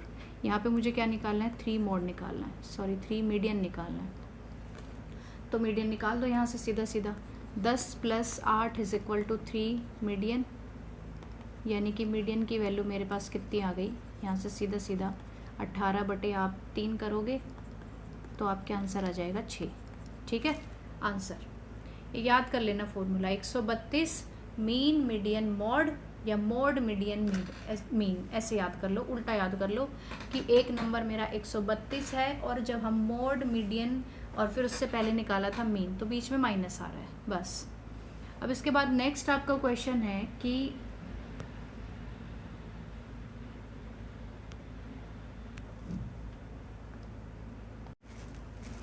नेक्स्ट क्वेश्चन आपका गिवन है, if mean of position distribution is m then standard deviation बताना है। ठीक है, मीन दे रखा है और स्टैंडर्ड डेविएशन आपको बताना है। स्टैंडर्ड डेविएशन जो था वो क्या था हमारा, मीन पोजीशन डिस्ट्रीब्यूशन की बात कर रहा है, तो उस केस में जो हमारा मीन होता है ना, मीन जो होता है वही हमारा क्या होता है, वेरिएंस। ठीक है, जो इसका मीन होता है वही इसका वेरिएंस होता है। ठीक है, अब मेरे पास वेरिएंस दिया है तो मुझे स्टैंडर्ड डेविएशन निकालना है। स्टैंडर्ड डेविएशन का फॉर्मूला क्या होता है, स्क्वायर रूट ऑफ वेरिएंस होता है। स्क्वायर रूट ऑफ क्या होता है, वेरिएंस होता है।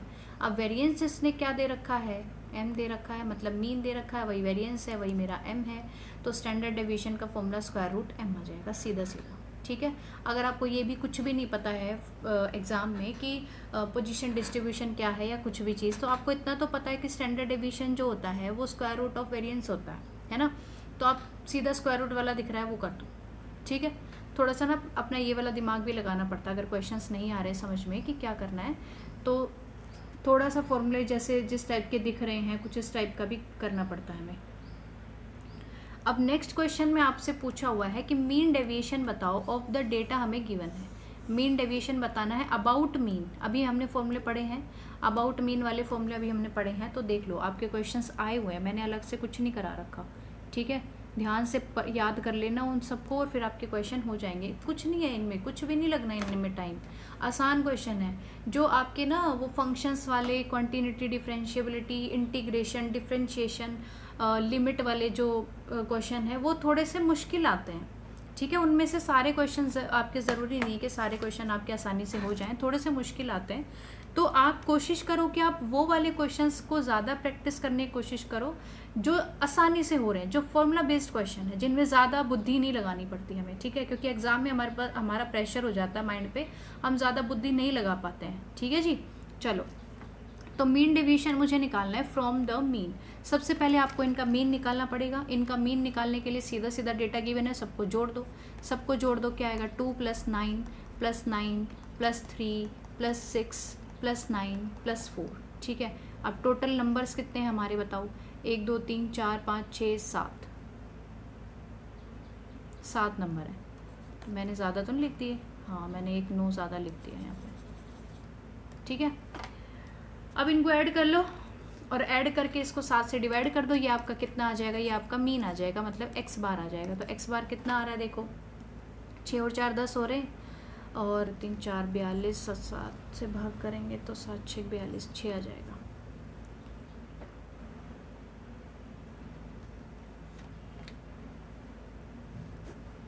ठीक है, यहाँ से कैलकुलेशन के बाद जो आपका मीन है वो आपका 6 आ रहा है। अब मीन डेविएशन निकालने का फॉर्मूला भी मैंने सिखाया है आपको, आप कॉपी पेन निकाल लो, आलसी मत बनो, क्वेश्चन को करो।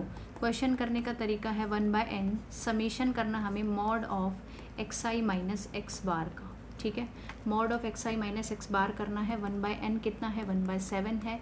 समीशन करेंगे मतलब ऐड करेंगे, किस किस को ऐड करेंगे बताओ, xi माइनस x बार। x बार मेरा 6 आया है, मतलब मुझे क्या करना है, जोड़ना किस किस को है, 2 में से 6 घटाओ, प्लस सारे नंबर्स में से 6 6 घटा दो और उनको जोड़ दो। 9 में से फिर 6 को घटाओ, प्लस क्या करना है, 3 में से 6 को घटाओ, प्लस 6 में से 6 को घटाओ, है ना। और क्या करो फिर आप इसको, एक सेकेंड, ठीक है, प्लस फिर से 9 में से 6 घटाओ, प्लस मैं यहाँ लिख रही हूँ 4 में से 6 घटाओ। अब इन सारे नंबर्स को आप माइनस करके उनकी मोड मतलब पॉजिटिव वैल्यू लिख देना और फिर 7 से डिवाइड कर देना, आपका आंसर यहाँ से आ जाएगा। और जो आपका आंसर यहाँ से आएगा वो आएगा 2.57। ठीक है, कुछ नहीं करना, देखो फॉर्मूला सीधा सीधा मीन निकालना है आपको, वो बड़ा वाला मीन निकालना भी नहीं है, छोटा सा है, ये तो ऐड करके डिवाइड करना है और आपको मीन डेविएशन वाले फॉर्मूले में पुट करना है। ठीक है, क्लियर हो गया क्वेश्चन। अगर किसी भी क्वेश्चन में आपको डाउट हो तो मुझे ज़रूर बता देना। सेम इसी तरीके से आपको सिर्फ आपको टर्म्स अलग दी हुई हैं, 10 9 21 16 और 24, यहाँ पे भी आपको मीन डेविएशन निकालना है अबाउट मीन फ्रॉम मीन। तो सेम इसी तरीके से आप करेंगे, मीन निकालेंगे और 1/n summation xi minus x बार करेंगे और आपका मीन डेविएशन जो है यहाँ से निकल जाएगा। ठीक है, अब हमारा नेक्स्ट क्वेश्चन जो है वो बहुत ही इंटरेस्टिंग क्वेश्चन है, उसमें ना कम से कम 2-3 टॉपिक हमारे कवर हो जाएंगे इस वाले मेथड में। तो इस वाले क्वेश्चन को थोड़ा सा ध्यान से कर लेना। ठीक है, देखो इसमें बोला है कि if the mean a and mode b ए तो इसने बोला है कि मीन है और बी इसने बोला है कि मॉड है, ठीक है, मीन और मॉड इसने बोल दिया। अब कह रहा है कि सेटिस्फाई कर रहा है ये वाली कंडीशन, तो हमें इसमें क्यू की वैल्यू निकालनी है। बेसिकली हमें करना क्या पड़ेगा, ए और बी निकालने पड़ेंगे, और जो ये डेटा गिवन है इससे ये डेटा आपको लिखना पड़ेगा। आप देखो मैं आपके लिए टेबल बना देती हूँ। क्या टेबल बन रही है मेरे पास, टेबल बन रही है 0 से 30, 0 से 30 आ रहा है, फिर उसके बाद मेरे पास 30 to 60 आ रहा है, फिर उसके बाद 60 to 90 आ रहा है, फिर उसके बाद 90 to 120 आ रहा है। अब इस वाले क्वेश्चन में आपके सारे क्वेश्चंस प्रैक्टिस हो जाएंगे। तो कि हमने मीडियन और मॉड है, मैंने गलत लिख दिया, हाँ ये मीडियन है और ये मॉड है। अब मीडियन और मोड वाले केस में हम क्या करते थे, हम मोडाल क्लास निकालते थे, है ना, मोडाल क्लास निकालते थे, तो वहाँ पे एक्स आई का कोई चक्कर ही नहीं है, वहाँ पे सीधा एफ आई यूज़ करना है। एफ आई मेरा क्या है, 4 है, ये 5 है, और इसका मेरा 7 है और इसका 4 है, ठीक है, ये एफ आई हो गया। अब मुझे निकालनी है कॉम्युलेटिव फ्रीक्वेंसी। ये 4 आएगी, 4 और 5 9 हो जाएगा, 9 और 7 16 हो जाएंगे, 16 और 4 20 हो जाएंगे। ये मेरी कॉम्युलेटिव फ्रीक्वेंसी निकल गई। अब मुझे निकालना है कैपिटल एन। कैपिटल एन की वैल्यू मतलब इनको जोड़ दो, वो कितना है 20 है, और n/2 कर रही हूँ तो n/2 मेरा कितना आ रहेगा, यहाँ से 10 आ रहा है ना, n/2 करेंगे मतलब मेरा 10 आ रहा है। अब इस वाले कॉम्युलेटिव फ्रीक्वेंसी वाले कॉलम में क्या कहीं आपको 10 दिख रहा है, 10 नहीं दिख रहा ना, तो 10 से क्या करना, हमें बड़ा नंबर लेके चलना है ना, 10 से बड़ा नंबर लेना है। तो 10 से बड़ा नंबर क्या है, 16 सॉरी 10 से बड़ा नंबर है 16। तो ये जो मेरी रो है ना, ये मेरी मोडाल क्लास बनने वाली है। ये रो जो है मेरी, ये क्या बन जाएगी, यहाँ से मोडाल क्लास बन जाएगी। क्या बनेगी, मोडाल क्लास बनेगी, ठीक है। अब मुझे यहाँ पे मीडियन और मोड दोनों निकालने, तो मैं सारे दोनों जो है एक ही बारी में कर लेती हूँ दोनों के काम। फिर इसका मतलब ये मेरा F0 है, ये मेरा Fn है, और ये मेरा F2 है। F0 F1 और F2, ठीक है, ये मुझे मॉड के फॉर्मूले में चाहिएगा। और जो मोडाल क्लास है उसमें फिर हम सबसे पहले मीडियन निकाल लेते हैं। मीडियन निकालने का हमारे पास क्या फॉर्मूला था, कि हमारे पास फॉर्मूला था L प्लस हम क्या करते थे, n/2 करते थे, माइनस CF करते थे, डिवाइडेड बाय F करते थे, इंटू H करते थे, है ना। अब यहाँ से L की वैल्यू लोअर लिमिट कितना है, यहाँ से लोअर लिमिट मुझे बता दो कितना है, जल्दी जल्दी। लोअर लिमिट मेरा 60 है, प्लस n/2 मेरा 10 है, माइनस कॉम्युलेटिव फ्रीक्वेंसी याद करो, मैंने बताया था कि जो इस रो के अंदर, जो इस इंटरवल मोडाल क्लास के अंदर आ रही है वो नहीं लेनी है, उससे पहले वाली लेनी है। तो 10 - 9 करेंगे, डिवाइडेड बाय F इसमें कितना है 7, फ्रीक्वेंसी इसमें 7 आ रही है, इंटू H डिफरेंस कितना है 30 का डिफरेंस है, ठीक है। तो आप इसको करेंगे 60 + 30/7 आएगा, ये तो 1 आ रहा है ना यहाँ से, 60 + 30/7, तो मेरा यहाँ से कितना आ रहा है 420 प्लस ये हो गया 450/7, ठीक है। ये मेरा कितना आ गया, मीडियन की वैल्यू आ गई है मेरी, किसकी वैल्यू आ गई, मीडियन की। अब यहाँ से मोड निकालो। मोड निकालने का फॉर्मूला क्या था, मोड निकालने का फॉर्मूला था कि L + F1 - F0 divided by 2 × F1 - F0 - F2 × H, ठीक है। L मेरा लोअर लिमिट क्या है यहाँ से कितनी है, 20 है, 30 है। ये कॉम्युलेटिव फ्रीक्वेंसी वाले नहीं है, ये है इस वाले, इस रो इस कॉलम में जो आ रहे हैं ना हमारी वैल्यू, ये F1 है, ये F0 है, ये और ये F2 है। ये फ्रीक्वेंसी को बोल रहे हैं हम F0 F1, ठीक है। ये यहाँ पे इसलिए लिखा है ताकि आपको समझ आ जाए कि इस मोडाल क्लास में ये जो इंटरवल है इसमें F1 आ रहा है, इसमें F0 आएगा, इसमें F2 आएगा। तो F1 - F0 करेंगे, F1 कितना है 7 - 5, ठीक है। 2 × F1 मतलब 14 - 5 माइनस F2 कितना आ रहा है 4, तो 4 × H कितना है मेरे यहाँ से 30। अब देखो यहाँ पे बनेगा कि यहाँ पे फिर मेरा आंसर आ रहा है 60 + 7 - 5 2, डिवाइड करेंगे 14 - 9 गुणा में 30, तो मतलब मेरे पास ये बच गया 5, 5 से ये कट जाएगा, 5 × 30 और 6 दूनी 12 और 60 में जोड़ेंगे तो ये 72, इसका आंसर आ गया 72। अब मेरे पास जो क्वेश्चन में गिवन है, जो क्वेश्चन में जो इक्वेशन दे रखी है वो क्या है, 7 × B - A है ना, ये दे रखी शायद।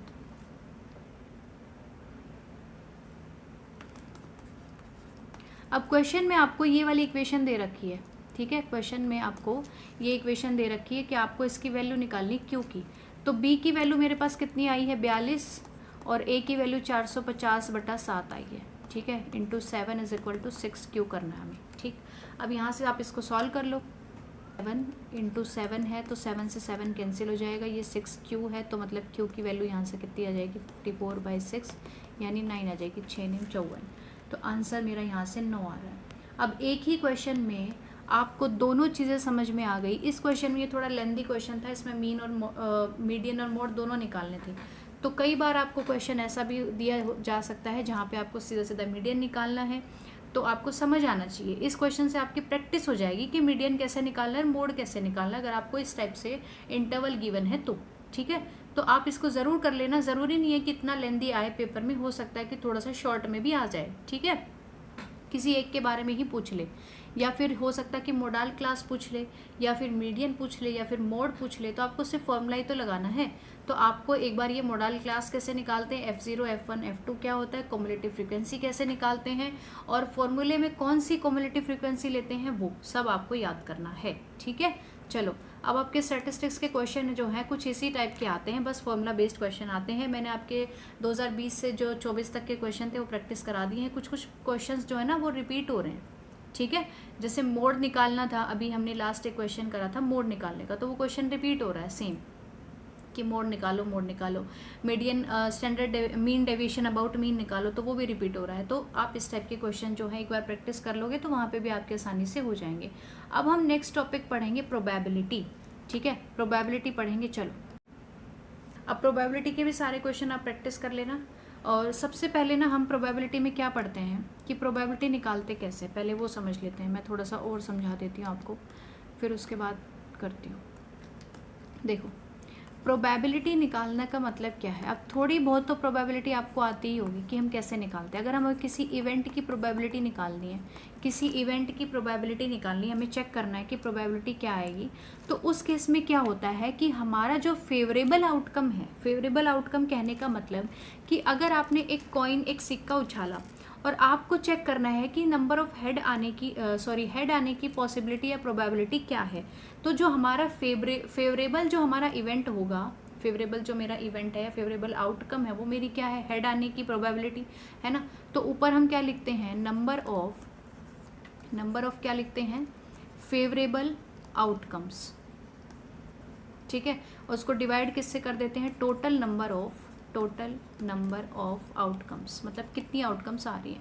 अब मैंने एक सिक्का उछाला, ठीक है, एक सिक्का अगर मैं उछाल रही हूँ तो उसमें हेड आने की जो पॉसिबिलिटी है, हेड आने की जो हमारी फेवरेबल आउटकम है, हेड आना, वो कितनी पॉसिबिलिटी है। एक ही बार आ सकता है, अगर मैंने सिक्का एक ही बार उछाला तो एक ही बार आएगा, और एक बार टेल आ सकता है या फिर हेड आ सकता है। तो टोटल नंबर ऑफ आउटकम्स कितनी है, 2 हैं। तो इसका मतलब मेरी प्रोबेबिलिटी फिर वहाँ पे कितनी हो जाएगी, 1/2 हो जाएगी। बस इस तरीके से आपको प्रोबेबिलिटी निकालना होता है बेसिकली। ठीक है, अब इसके बाद हम पढ़ते हैं कि हमारे पास ना क्वेश्चन कई बार इस पे आता है कि आप जो आपके कार्ड्स हैं, वो जो कार्ड्स हैं ना उनको समझना ज़रूरी है। डाइस का तो आपको पता है 6 नंबर है वहाँ पे, है ना। और कार्ड्स को एक बार आप याद कर लो कि कार्ड्स कौन कौन से होते हैं। सबसे पहले तो आपके जो कार्ड्स हैं टोटल होते हैं 52 कार्ड होते हैं। इसमें से 26 ब्लैक होते हैं और 26 रेड होते हैं। ठीक है, 26 हमारे ब्लैक होते हैं और 26 हमारे रेड कार्ड होते हैं। रेड कार्ड, ब्लैक कार्ड में कौन कौन से होते हैं, एक तो आपका वो पेड़ सा बना होता है, एक आपका स्पेड होता है, वो भी थोड़ा सा पेड़ जैसा ही दिखता है। ठीक है, यहाँ पे आपका डायमंड होता है और आपका हार्ट होता है। ठीक है, पान और ये क्या बोलते हैं इसको, ईट बोलते हैं शायद। ठीक है, डायमंड और ये दिल हो गया, सॉरी पान हो गया, और आपका स्पेड। अब देखो यहाँ पे क्या होता है कि 26 कार्ड तो हमारे लाल कार्ड हैं, 26 हमारे ब्लैक कार्ड हैं। इतना समझ में आ गया। अगर आपको ये देखना है कि ब्लैक कार्ड की पूछे तो 26 है, रेड के बारे में पूछ रहा है तो वहाँ से आपको देखना है कि रेड हमारे होते हैं 26 ही हमारे रेड होते हैं। उसके बाद फेस कार्ड होते हैं। फेस कार्ड जो आपकी ये J, Q और K, Q और J जो होते हैं ना, ये 3 कार्ड, इनको हम फेस कार्ड बोलते हैं। क्या बोलते हैं, फेस कार्ड्स। अब हर इसमें मान लो 13 ऐसे हो गए और 13 ये हो गए और 13 कार्ड ये हो गए और 13 कार्ड ये हो गए। 13 के 4 हमारे टाइप के कार्ड होते हैं और टोटल मिलके हो जाते हैं 52 कार्ड। ठीक है, अब J, Q और K ये तीनों कार्ड जो हैं चारों में ही होते हैं, चारों के होते हैं, हार्ट के भी होते हैं, डायमंड के भी होते हैं, स्पेड के भी होते हैं। ठीक है, तो आपको क्या करना है, 4 कार्ड सब में 4 3 आ रहे हैं, तो टोटल हमारे फेस कार्ड कितने हो गए, 3 चौके 12। टोटल फेस कार्ड कितने हैं, 12 हैं। बस आपको ये चीज़ें याद करनी कि कौन से कार्ड टोटल कितने हैं, 26 काले हैं, 26 लाल हैं, टोटल 52 है, 12 उनमें से फेस कार्ड होते हैं। और अगर हम चारों की बात करें तो सबके 13-13 कार्ड होते हैं, 12 कितने हो गए फेस कार्ड। अब इसके बाद हमारे पास बच गया एस, और 2 से लेके 9 तक, सॉरी हाँ 9 तक, 2 से लेके 9 तक, 10 तो नहीं होता, 2 से लेके 9 तक जो हमारी 10 कार्ड है ना, ये हमारे सिंपल कार्ड होते हैं 10, ठीक है। 10 ये हो गए और 3 ये हो गए, तो कुल मिला के 13 कार्ड हो गए। इस तरीके से हमारे कार्ड होते हैं। अब इनमें से किस में से कौन सा निकालना है वो आप वहाँ पे क्वेश्चन में टैकल आपको करना पड़ेगा, ठीक है। तो प्रोबेबिलिटी में बस यही समझना है, कार्ड्स देख लो कितने कितने कैसे होते हैं, और उसके बाद फिर हम प्रोबेबिलिटी निकालते हैं कि किस किस टाइप के इवेंट्स आपको दिए होते हैं। एक तो होता है ट्रायल। ट्रायल का मतलब है कि आपने कोई भी रैंडम एक्सपेरिमेंट किया, कोई भी रैंडम एक्सपेरिमेंट, मैंने सिक्का उछाला, मैंने डाइस उछाला, या मैं कार्ड्स निकाल रही हूँ, तो ये जो रैंडम एक्सपेरिमेंट है ये आपके ट्रायल्स ही बोले जाते हैं, ठीक है। ट्रायल्स आपको समझ में आ गया। और जो प्रोबेबिलिटी होती है, किसी भी इवेंट की प्रोबेबिलिटी होती है वो हमेशा 0 to 1 के बीच में लाई करती है। या तो प्रोबेबिलिटी 0 है, या फिर उसके अगर श्योर है इवेंट की ऐसा ही होगा तो उसकी प्रोबेबिलिटी 1 होती है, या फिर 0 और 1 के बीच में आने वाली कोई वैल्यू होती है। अगर आपके पास ऑप्शन में ऐसी वैल्यू गिवन है जो 1 से बड़ी है, नेगेटिव में तो आएगी नहीं, अगर 1 से बड़ी दी है तो आप समझ जाना कि वो आपका आंसर नहीं हो सकता, क्योंकि प्रोबेबिलिटी हमेशा 0 to क्या है, 0 to 1 लाई करती है। किसी भी इवेंट की प्रोबेबिलिटी जो है 0 to 1 के बीच में लाई करती है। मतलब प्रोबेबिलिटी बेसिकली हमारे पास एक ऐसा फंक्शन होता है जो हमारा कहाँ से कहाँ होता है, जिसकी रेंज क्या होती है, 0 to 1 होती है बस, ठीक है। ये हमारा फंक्शन होता है जो किसी पॉसिबल जो क्या बोलते हैं सैम्पल स्पेस से 0 to 1 तक हमारा फंक्शन होता है, ठीक है। प्रोबेबिलिटी बेसिकली यही होता है। और फिर उसके बाद ना क्वेश्चन को आपको खुद ही दिमाग लगा के समझना पड़ेगा, और कुछ क्वेश्चन मैं आपको प्रैक्टिस करा रही हूँ जहाँ से आपको आसानी से क्लियर हो जाएंगी चीज़ें कि कौन सा क्वेश्चन किस तरीके से करना है।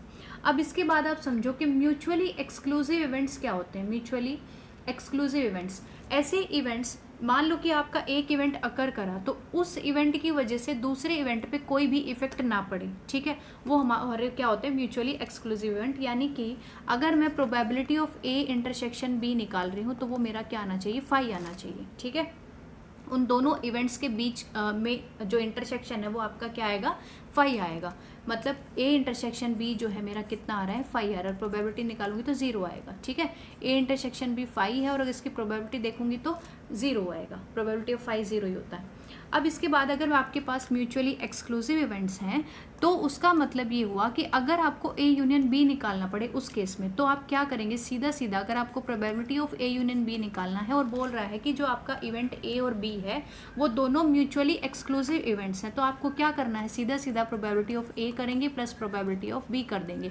वैसे जब हमारे पास फॉर्मूला होता है उसमें हम क्या करते हैं, इसमें से माइनस करते हैं intersection of A intersection, sorry minus करते हैं probability of A intersection B.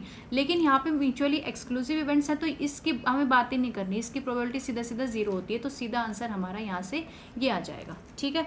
अब म्यूचुअली एक्सक्लूसिव इवेंट समझ में आ गया, इतना ही समझना है। अब अगर आपके पास ए इवेंट की प्रोबेबिलिटी है और आपको ए कॉम्प्लीमेंट की निकालनी है, मतलब वो प्रोबेबिलिटी जिसमें ए नहीं आ रहा है, ठीक है, तो आपको अगर ए की प्रोबेबिलिटी पता है और आपको निकालनी प्रोबेबिलिटी ऑफ ए कॉम्प्लीमेंट, तो आप क्या करेंगे, 1 माइनस प्रोबेबिलिटी ऑफ ए कर देंगे। जो आपकी प्रोबेबिलिटी आ रही है उसको आप 1 में से माइनस कर देंगे, ठीक है। क्लियर हो गया आपको। अब इसके बाद ना आपके कुछ थ्योरम्स आती हैं, एक बेस थ्योरम होती है, प्रोबेबिलिटी डिस्ट्रीब्यूशन होता है, और क्या होता है कि अगर मान लो आपको इस तरीके से गिवन है कि ए यूनियन बी निकालना आ जाए, ठीक है, और आप ये याद रखो कि अगर हमें प्रोबेबिलिटी में और गिवन है या फिर प्रोबेबिलिटी में हमें एंड गिवन है, और गिवन है तो हम यूनियन करते हैं, एंड गिवन है तो हम इंटरसेक्शन करते हैं, ठीक है। ये चीज़ें छोटी छोटी हैं जो आपको स्टेटमेंट से समझनी पड़ेंगी। अगर और बोला है तो यूनियन करना है, एंड बोला है तो इंटरसेक्शन करना है, एक्सक्लूसिव बोला है तो मतलब उनके इंटरसेक्शन में कुछ नहीं आने वाला, 5 आएगा। और अगर आपको ए कॉम्प्लीमेंट बोला है तो मतलब अगर हमारे पास ए की प्रोबेबिलिटी है तो हम 1 में से माइनस कर देंगे ए कॉम्प्लीमेंट की, जो हमारी क्या बोलते हैं प्रोबेबिलिटी आ जाएगी, ठीक है। इतना क्लियर हो गया आपको। चलो अब इसके बाद अगर आपको प्रोबेबिलिटी निकालनी है, हाँ, अगर आपको ऐसा इवेंट गिवन है कि ए इवेंट आ रहा है लेकिन बी नहीं आ रहा है, ठीक है, ए इवेंट आ रहा है और बी नहीं आ रहा है, ठीक है, तो आपको क्या करना है, वहाँ पे प्रोबेबिलिटी अगर आपको ए निकालनी है तो उस केस में हम निकालेंगे ए माइनस बी। मतलब प्रोबेबिलिटी ऑफ ए आ रही है लेकिन बी नहीं होना चाहिए, तो ए माइनस बी करना पड़ेगा। तो उस केस में हम क्या करते हैं, हम यहाँ लिखेंगे probability of A intersection B complement. ठीक है, बी कॉम्प्लीमेंट की जो प्रोबेबिलिटी है उसका इंटरसेक्शन कर दो प्रोबेबिलिटी ऑफ ए के साथ, सॉरी ए के साथ उसकी प्रोबेबिलिटी का इंटरसेक्शन कर दो, तो आपकी जो probability of A minus B है वहाँ से आ जाएगी। ठीक है, क्लियर।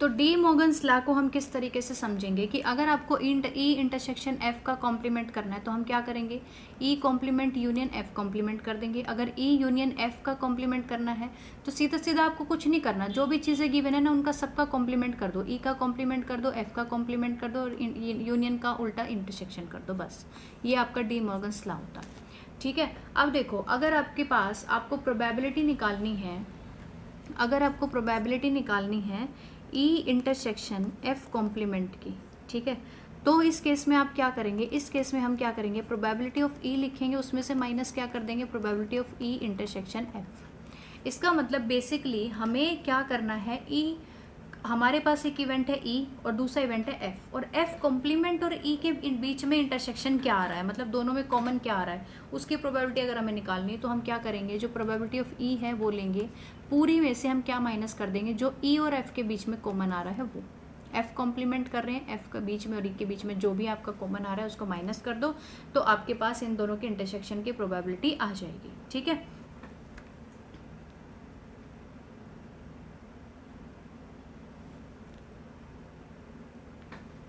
थोड़ा सा बैटरी का इशू है तो इसलिए मैंने कैमरा जो है ऑफ़ कर दिया।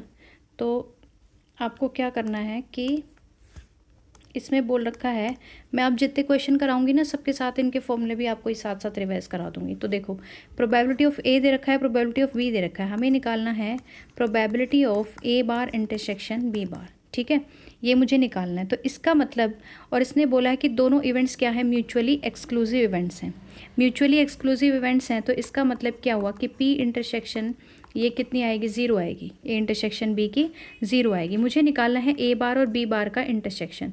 तो आपको क्या करना है, आपको डी मॉर्गन्स लॉ का यूज़ करना है, डी मॉर्गन्स लॉ का यूज़ करना है।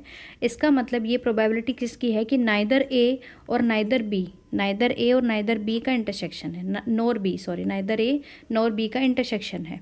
तो इसका मतलब मैं इसको अगर निकालूंगी probability of A bar intersection B bar, तो उसका फॉर्मूला आपके पास होता है probability of A union B का पूरे का बार कर दो, और इसको फिर हम कैसे निकालेंगे, मतलब दोनों की प्रोबेबिलिटी नहीं आनी चाहिए, ना तो ए की आ रही है ना बी की आ रही है, उसका इंटरसेक्शन निकालना है हमें। तो हम क्या करें, जो दोनों की प्रोबेबिलिटी है मतलब यूनियन में जो आ रहा है उसका बार कर दो, ठीक है, उसके बराबर आ जाएगी। ये हमारा डी मॉर्गन्स लॉ होता है, डी मॉर्गन्स लॉ से ये कंडीशन हमारी आ जाती है। तो अब हम क्या करें, अब इसको निकालने के लिए अगर इसका बार निकालना है, मैंने आपको सिखाया था अगर पी ऑफ ए दे रखा है तो ए कॉम्प्लीमेंट निकालना है, तो हम क्या करेंगे, वन में से माइनस कर देंगे। तो इसको क्या करो, वन में से प्रोबेबिलिटी अगर मैं ए यूनियन बी निकाल दूँ, ठीक है, सीधा सीधा बस आपको ये फॉर्मूला रिवाइज करना है कि अगर मुझे ए यूनियन बी की प्रोबेबिलिटी पता है तो जो है मेरी ए बार इंटरसेक्शन बी बार की आ जाएगी। ठीक है, इस फॉर्मूले को आप याद कर लेना, या तो ये इसके बराबर है, ये निकालना तो इसके बराबर है, ये निकालना तो इसके बराबर है। अब हमारे दोनों इवेंट्स म्यूचुअली एक्सक्लूसिव हैं, तो इसका मतलब जो इनका यूनियन की प्रोबेबिलिटी आएगी वो सीधा सीधा क्या आएगी, probability of A plus probability of B आएगी, है ना, क्योंकि इंटरसेक्शन तो ज़ीरो हो जाएगा। तो 1 माइनस इनको जोड़ दो, कितना आ रहा है 1/3 प्लस 1/4, मतलब 7/12, और 1 माइनस 7/12 करेंगे तो मेरे पास कितना आंसर आएगा, यहाँ से 5/12 मेरा आंसर आ जाएगा। ठीक है, सेकंड ऑप्शन क्लियर हो गया आपको। हर क्वेश्चन के साथ साथ मैं आपको जो है क्या बोलते हैं इसको, फॉर्मूले रिवाइज करवा रही हूँ, क्वेश्चन प्रैक्टिस करा रही हूँ। अगर आपको क्वेश्चन ये फॉर्मूले जो है इसकी फॉर्मूला शीट चाहिए तो आप जाके टेलीग्राम चैनल को ज्वाइन कर लो, लिंक पे डिस्क्रिप्शन में दिया हुआ है, और कमेंट में लिख देना अगर कोई क्वेश्चन समझ ना आए, किसी में डाउट हो तो। ठीक है जी। नेक्स्ट क्वेश्चन में पूछा है कि अगर आपके पास 3 vertices out of 6 vertices of a regular hexagon, regular hexagon कुछ इस तरीके से बनता है, ठीक है, ये इस तरीके से, ओहो मैंने गलत बना दिया, सॉरी। इस क्वेश्चन में आपसे रेगुलर हेक्सागन की बात कर रहे हैं, तो आप ना पहले एक बार रेगुलर हेक्सागन बना लो, मतलब मुझे 6 साइड बनानी है यहाँ पे, ठीक है। ये हो गया मेरा रेगुलर हेक्सागन, जहाँ पे क्या आ रहा है ABCDE और F, इस तरीके से मेरी ये वर्टिसेस गिवन है। ये कह रहा है कि आपको बताना है 3 vertices out of 6 vertices of a regular hexagon are chosen at random, मतलब 6 वर्टिसेस में हमें 3 वर्टिसेस चूज करनी है, और क्या किस तरीके से, the probability that triangle obtained by joining these vertices is equilateral triangle. कहने का मतलब ये है कि आपको इन 6 बिंदुओं में से ऐसे 3 बिंदु चूज करने हैं जिनको जोड़ने के बाद आपकी जो ट्राइंगल है वो इक्विलेटरल ट्राइंगल बननी चाहिए। अब आप एक काम करो, कुछ मत करो, जो बोला ना इससे समझो, फिगर से समझो प्रोबेबिलिटी। हमें 3 ऐसे पॉइंट्स मिलाने जो इक्विलेटरल ट्राइंगल बना दें। तो आप एक बार मिला के देखो, अगर मैं इस ए को अगर मैं ई के साथ मिलाऊं और सी के साथ इस तरीके से, तो ये जो ट्राइंगल बनेगी ना, ये एक इक्विलेटरल ट्राइंगल बनेगी, ठीक है। अब इसी तरीके से अगर मैं एक ट्राइंगल बन जाएगी मेरी, ट्राइंगल AC और E। अब दूसरी पॉसिबिलिटी आप देखो यहाँ से क्या बन रही है, दूसरी पॉसिबिलिटी क्या बनेगी देखो, अगर मैं यहाँ से करूँ B और D को और E को मिला दूँ, ठीक है। देखो मैं मिला रही हूँ ऐसे B D और E को, यानी ये साइड कुछ इस तरीके से, ठीक है। B D और E को मैं मिला रही हूँ, तो क्या मेरी बन रही है यहाँ से इक्विलेटरल ट्राइंगल? नहीं बनेगी, कुछ राइट एंगल टाइप की बन जाएगी, है ना। तो BDE से नहीं बन रहा। तो फिर आप दूसरी पॉसिबिलिटी देखो, अगर मैं BD और F को मिलाऊँ, F से अगर मैं, जैसे मैंने C से A और E को मिलाया है, तो इस वर्टिसेस से अगर मैं B F और D को मिलाऊँ, B D और F को, यानी कि ये वाले ट्राइंगल, तो ये भी इक्विलेटरल ट्राइंगल है। इसी तरीके से जो ये एक ट्राइंगल बन रही है, ये भी क्या बनेगी, इक्विलेटरल ट्राइंगल बनेगी। तो मतलब मेरे पास सिर्फ 2 ही केस बनेंगे, यहाँ पे 2 ही केस बनेंगे, B D और F, ठीक है। एक ये केस बनेगा, एक ये केस बनेगा, मतलब सिर्फ 2 ही केस ऐसे बन रहे हैं जहाँ पे हमारे ट्राइंगल इक्विलेटरल होने की पॉसिबिलिटी है। तो टोटल जो है यहाँ से आप कितनी ट्राइंगल बनाने की पॉसिबिलिटी आ जाएगी आपके पास, कितने नंबर ऑफ वेज हैं जहाँ से हम चूज़ कर सकते हैं कि हम 3 वर्टिसेस को चूज़ करें, तीनों वर्टिसेस को मिलाने से हमारी ट्राइंगल बन जाएगी। तो कितने नंबर ऑफ वेज आएंगे जिससे हम 3 वर्टिसेस को चूज़ कर सकते हैं। टोटल मेरे पास 6 हैं, तो 6CR जिसकी वैल्यू आएगी 20। मतलब मेरे पास नंबर ऑफ़ वेज कितने आ गए, 20 वेज हैं जहाँ से मैं 3 वर्टिसेस को चूज़ कर सकती हूँ। अब मुझे निकालनी प्रोबेबिलिटी कि तीनों वर्टिसेस को मिलाने पर मेरी जो ट्राइंगल है वो इक्विलेटरल ट्राइंगल हो जाए। अब नंबर ऑफ़ फेवरेबल जो हमारे आउटकम्स हैं, नंबर ऑफ़ फेवरेबल आउटकम्स तो मेरे 2 ही बन रहे हैं, 2 ही ऐसे केस हैं जिसमें मेरी जो ट्राइंगल है वो क्या बन सकती है, इक्विलेटरल ट्राइंगल बन सकती है ना।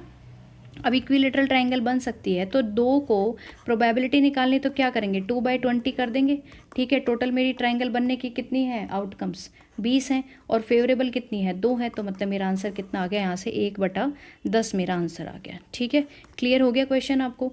अगर आपको क्वेश्चन अच्छे से समझ आ रहे हैं, मेरा पढ़ाया हुआ समझ आ रहा है, तो आप लोगों का भी फ़र्ज़ बनता है कि आप जो है मेरे चैनल को थोड़ा सा ग्रो करने में मेरी मदद करो, है ना। क्योंकि हम आगे भी चंडीगढ़ के लिए भी तैयारी करने वाले हैं, जितने भी कॉम्पिटिटिव एग्ज़ाम्स आने वाले, मैं सब में PGT और TGT मैथ अब पढ़ाने वाली हूँ। मैंने अभी नया चैनल बनाया है क्योंकि मैं भी आप लोगों की तरह पहले तैयारियां कर रही थी, CSIR नेट कर रही थी, गेट कर रही थी, CTET HTET सब ये सब मैं कर रही थी। तो अब मुझे लगता है कि हाँ, मैंने इतना अच्छे से पढ़ लिया है और मेरी ऑल इंडिया रैंक 51 आई है नेट में, तो मैं शायद इतना मैं कैपेबल हो गई हूँ कि मैं आप लोगों की मदद कर सकती हूँ पढ़ने में, ठीक है। चलो, तो अगर आपको अच्छे से समझ आ रहा है तो आप लोग जाके इंस्टाग्राम पे भी फॉलो कर लो, क्योंकि वहाँ से फिर आपको हर अपडेट मिलती रहेगी कि मैं किस एग्ज़ाम की तैयारी करवा रही हूँ। हो सकता है कि आपको अगर अभी मेरा पढ़ाया समझ में आ रहा है तो आगे भी ऑब्वियसली समझ ही आएगा, और मैं आप लोगों के और लिए और ज़्यादा मेहनत करूँगी, और इसलिए आप लोग क्या है कि टेलीग्राम को भी ज्वाइन कर लो और इंस्टाग्राम को भी ज्वाइन कर लो, ताकि आपको हर अपडेट वहाँ से मिलती रहे। कई बार क्या होता है कि यूट्यूब पे हमारे पास नोटिफिकेशन नहीं आ पाता, अगर आपने बेल आइकन को नहीं दबा रखा है तो नोटिफिकेशन नहीं आ पाता है। तो इंस्टाग्राम पे रील्स देख देख के आप लोग जो है थोड़ा सा पता रहेगा आपको कि मैम क्या पढ़ा रही हैं, क्या अपडेट चल रही है ना, किस एग्ज़ाम की हम तैयारी कर सकते हैं। अब मैं आप लोगों को इस चीज़ के बारे में अपडेट रखूँगी कि कौन से एग्ज़ाम आ रहा है, किस एग्ज़ाम के लिए हमें पढ़ना चाहिए, किस एग्ज़ाम की हम तैयारी कर सकते हैं। और अगर आप लोगों के माइंड में ऐसा कोई एग्ज़ाम है जिसकी आपको प्रिपरेशन करनी है, पढ़ना है, तो आप लोग कमेंट सेक्शन में ज़रूर लिख देना, मैं आप लोगों को उसके लिए भी तैयारी करवा दूंगी, ठीक है। और कोई आपका कोर्स जो है ऐसा नहीं है कि आप लोगों को कोर्स के लिए पे करना है, पूरा कोर्स मैं कराने वाली हूँ और सिर्फ फ्री में कराऊंगी, मेरे को किसी कोर्स को नहीं बेचना, ठीक है। चलो पढ़ लो।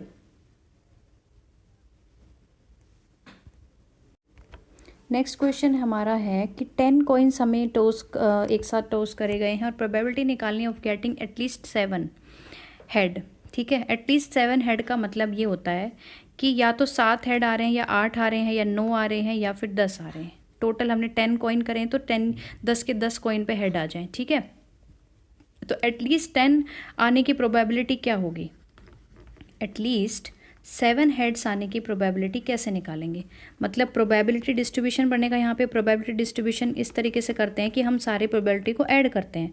7 आने की प्रोबेबिलिटी, फिर मान लो मेरी प्रोबेबिलिटी जो है 8 बार अगर मेरा हेड आ रहा है, प्रोबेबिलिटी अगर मेरा 9 बार हेड आ रहा है, और प्रोबेबिलिटी अगर मेरा 10 के 10 बार हेड आ गया, ठीक है। ये हो गया मेरी प्रोबेबिलिटी। इसको मैं निकालूंगी कैसे? टोटल मैंने 10 कॉइन को उछाला है, उसमें से 7 बार मेरा क्या आ जाए? हेड आ जाए। तो 10C7 plus 10C8 plus 10C9 plus 10C10, ठीक है। अब इनकी वैल्यूज़ क्या आएगी? ये आएगा 120, इसकी वैल्यू आती है 45, इसकी वैल्यू आती है 10, और इसकी वैल्यू आती है 1। इन सबको जोड़ दो, कितना हो गया? 176। मतलब मेरे पास फेवरेबल जो आउटकम्स हैं वो कितनी है? 176 हैं। अब आपको ना थोड़ा सा दिमाग लगाना चाहिए क्वेश्चन में। अगर आपको क्वेश्चन में इस टाइप से गिवन है 1024, 1024, 1024, तो इसका मतलब नीचे जो हमारा टोटल आउटकम्स है ना वो 1024 ही आने वाली है। आप सीधा सीधा यही करो, इसको डिवाइड कर दो 1024 से, क्या आएगा? 11/64। यही आपका आंसर है जो आपका गिवन है। इसको 1024 की फॉर्म में ना लिख के इसको डिवाइड करके लिख रखा है, वही हमारा आंसर है, ठीक है। अगर आपको 176 कहीं पे दिख जाता तो आपका आंसर यहाँ से 176 वाला ट्रू हो जाता, लेकिन वो नहीं गिवन है, तो इसका मतलब हमारा 176 आया है, तो 176 डिवाइडेड बाई 1024 ही आएगा, ठीक है।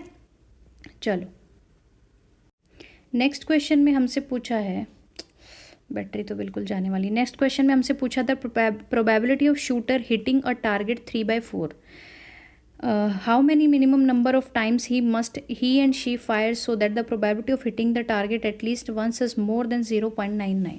हमें ये देखना है, ठीक है। हमें इसने बोला है कि प्रोबेबिलिटी ऑफ हिट करने की प्रोबेबिलिटी क्या है? प्रोबेबिलिटी ऑफ, मैं अगर H लिखूँ इसको, हिट करने की प्रोबेबिलिटी क्या आ रही है? 3/4, ठीक है। अब मान लो उसने हिट नहीं किया, वो शूट कर रहा है, अगर हिट नहीं किया तो मिस कर दिया, मिस करने की प्रोबेबिलिटी को मैं M से डिनोट कर रही हूँ, तो उसकी प्रोबेबिलिटी क्या आएगी? 1 - 3/4, यानी कि कितनी आ गई? 1/4। ये दो ही प्रोबेबिलिटी हैं, या तो वो हिट कर जाए या फिर वो उसका जो उसने शूट किया है वो मिस कर जाए, ठीक है। दो ही प्रोबेबिलिटी हैं। अब मुझे निकालना है कि how many minimum number of times कि वो फायर करे, और प्रोबेबिलिटी जो है hitting the target at least once, कि जितनी बार, कितने मिनिमम नंबर ऑफ टाइम्स वो फायर करेगा, कि प्रोबेबिलिटी जो है उसकी एटलीस्ट एक बार हिट करने की प्रोबेबिलिटी है ना, वो मोर देन 0.99 रहे, ये इसने बोला है। तो आप क्या करो, आप जो हम ये कर सकते हैं कि जो मिस होने की प्रोबेबिलिटी है उसको अगर मैं 1 में से माइनस कर दूँ, जो मिस होने की प्रोबेबिलिटी है उसको मैं 1 में से माइनस कर दूँ, तो फिर जो हमारे पास प्रोबेबिलिटी बचेंगी वो क्या बचेंगी? कि एटलीस्ट एक बार तो उसने हिट किया ही किया होगा, या तो उसने 1 बार किया, या 2 बार किया, 3 बार किया, 4 बार किया, 5 बार किया, 6 बार किया, 7 बार किया, इस तरीके से। तो हम क्या करेंगे, अब मैं निकाल रही हूँ एटलीस्ट 1 हिट, एटलीस्ट 1 हिट, या एक बार वो हिट कर जाए, तो 1 - P बाय मैं ऑल मिस, जितने भी मिस हुए ना उनकी प्रोबेबिलिटी माइनस कर दूंगी। तो 1 - इसको मैं मान लेती हूँ Q⁴n। अब मैंने इसको निकाला है, इसको हमने निकाला है 1/4, तो 1/4 की पावर n। एटलीस्ट 1 की जो प्रोबेबिलिटी वो ग्रेटर देन कितनी दी है इसने? 0.99 दे रखा है, ठीक है। तो इसका मतलब मैं क्या करूँ, 1.099 ग्रेटर देन कितना आ गया, 1/4 की पावर n आ गया यहाँ से। ठीक है, इतना समझ में आ रहा है आपको। 1/4 की पावर n हो गया, ये आएगा आपका 1/100 डिवाइड ग्रेटर देन 1/4 की पावर n। तो इसका मतलब 4⁻n ग्रेटर देन 100 आ गया है ना। इसको उल्टा करेंगे तो ये साइन भी चेंज हो जाएगा यहाँ से। अब 4 की पावर 100 से बड़ी हो तो n की वैल्यू क्या आएगी। अगर आप 4 की वैल्यू 4 चौक 16 करेंगे तो वो छोटा है, 4 चौक 16 चौक 64 करेंगे, मतलब पावर 3 कर रही हूँ तो भी छोटा रहा है। अब 4 की पावर अगर आप 4 करेंगे ना तो वो 100 से बड़ा आ जाएगा, मतलब 256। तो इसका मतलब n जो है वो मेरा क्या है, 4 है।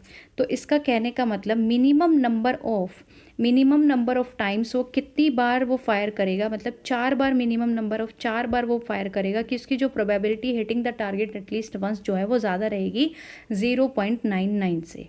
ठीक है, क्लियर हो गया। हाँ जी, नेक्स्ट क्वेश्चन में पूछा है कि एन अर्न कंटेन 10 ब्लैक और 5 white balls, 2 balls are drawn from the urn one after the other without replacement, what is the probability that both drawn balls are black. मतलब हमें ये निकालना है कि वो प्रोबेबिलिटी निकालो कि दोनों बॉल जो हैं ब्लैक आ जाएं और इसमें रिप्लेसमेंट नहीं करनी है, हमें विदाउट रिप्लेसमेंट निकालनी है। एक के बाद एक हम बॉल निकाल रहे हैं लेकिन रिप्लेसमेंट नहीं हो रही है। तो इसका मतलब फिर हमें प्रोबेबिलिटी निकालनी कि दोनों बॉल जो हमने निकाली वो ब्लैक होंगी। तो टोटल बॉल हमारी ब्लैक कितनी है, टोटल बॉल पहले कितनी है हमारी, टोटल बॉल हमारी है 15। ठीक है, तो प्रोबेबिलिटी ऑफ बी कितनी आएगी, मतलब ब्लैक कितनी आएगी मेरे पास, 10/15। 10/15 मतलब कि 2/3। ठीक है, 2/3 आ गई प्रोबेबिलिटी ऑफ ब्लैक की। अब हमें ब्लैक पे ही बात करनी है तो हम उसी पे बात करेंगे। ठीक है, अब प्रोबेबिलिटी ऑफ, मान लो कि पहली बॉल ब्लैक है, पहली बॉल आपकी ब्लैक आ गई तो उसकी प्रोबेबिलिटी यही आएगी 2/3। अब मैं निकालूं कि दूसरी बॉल मैंने निकाली B2, और उसका मतलब B2/B1 लिखने का मतलब है कि B2 निकाली लेकिन रिप्लेस नहीं करा, तो उसकी प्रोबेबिलिटी कितनी आ जाएगी आपके पास, 9/14 आएगी। ठीक है, कितनी आएगी, 9/14 आएगी। तो अब हमें निकालना है probability of B1 intersection B2 निकालना है। कहने का मतलब ये है कि आपकी जो बॉल हमने निकाली है वो ब्लैक आए और फिर दोबारा निकाल रहे हैं तो भी वो ब्लैक आए, लेकिन विदाउट रिप्लेसमेंट है, वन आफ्टर द अदर इसने बोला, वन आफ्टर द अदर। ठीक है, 2 बॉल ही हम निकाल रहे हैं तो इंटरसेक्शन निकालना पड़ेगा। वो कैसे निकलेगा, PB1 इंटू करेंगे हम P of B2 divide B1। ठीक है, B2/B1 ये हमारे इंडिपेंडेंट इवेंट हो गए इसलिए हम इनको मल्टीप्लाई कर रहे हैं। ठीक है, तो ये मेरी 10/15 आई थी और ये मेरी कितनी आई है, 9/14। तो इसका मतलब मेरा आंसर यहाँ से क्या आ जाएगा, 2/3, 3 से भाग करेंगे 3/7। ठीक है, ये आंसर आ गया 3/7, यही आपका आंसर गिवन है। ठीक है जी, एक बात मैं आपको और बता देती हूँ कि आपके प्रोबेबिलिटी और स्टैटिस्टिक्स के ना क्वेश्चन रिपीट होते हैं, ये बात याद रखना। प्रोबेबिलिटी और स्टैटिस्टिक्स के as it is question repeat हो रखे हैं आपके PYQ से। तो जितने क्वेश्चन मैं करा रही हूँ उनको चाहे आप याद कर लो, चाहे समझ लो, चाहे रट्टा मार लो, कुछ भी कर लो, स्टेटमेंट को देख के एक बार याद कर लेना कि इस क्वेश्चन को कैसे करना है। कम से कम भी 4-5 क्वेश्चन आपके रिपीट हो चुके हैं। मोड निकालने का रिपीट हुआ है, मीन डेविएशन फ्रॉम मीन निकालने का रिपीट हुआ है, एक प्रोबेबिलिटी, 2 प्रोबेबिलिटी के क्वेश्चन भी सेम एज इट इज़, एक बार तो बिल्कुल सेम स्टेटमेंट दे रखी है। तो इस तरीके से रिपीट हो रहे हैं सारे क्वेश्चंस को, आप ढंग से पढ़ लेना। ठीक है जी, बंद हो जाए, बैटरी 10% बची हुई है तो फटाफट समझ लो। देखो, P of probability of A 0.4 दी है, B/A मतलब B/A की प्रोबेबिलिटी इसने दे रखी है 0.5। हमारे पास फॉर्मूला होता है प्रोबेबिलिटी ऑफ B/A, अगर हम निकालते हैं तो उसका फॉर्मूला होता है कि इन दोनों का जो इंटरसेक्शन है उसको आप डिवाइड कर दो प्रोबेबिलिटी ऑफ A से। ठीक है, दोनों के इंटरसेक्शन को A से डिवाइड कर दो, B की प्रोबेबिलिटी आ जाएगी, B/A की प्रोबेबिलिटी यहाँ से आ जाएगी। तो ये हमें 0.5 दे रखा है और इसकी वैल्यू 0.4 दे रखी है, तो इंटरसेक्शन की वैल्यू यहाँ से कितनी आ जाएगी, 5 चौका 20, तो ये मतलब होगी 0.2। ठीक है, इंटरसेक्शन की प्रोबेबिलिटी आ गई।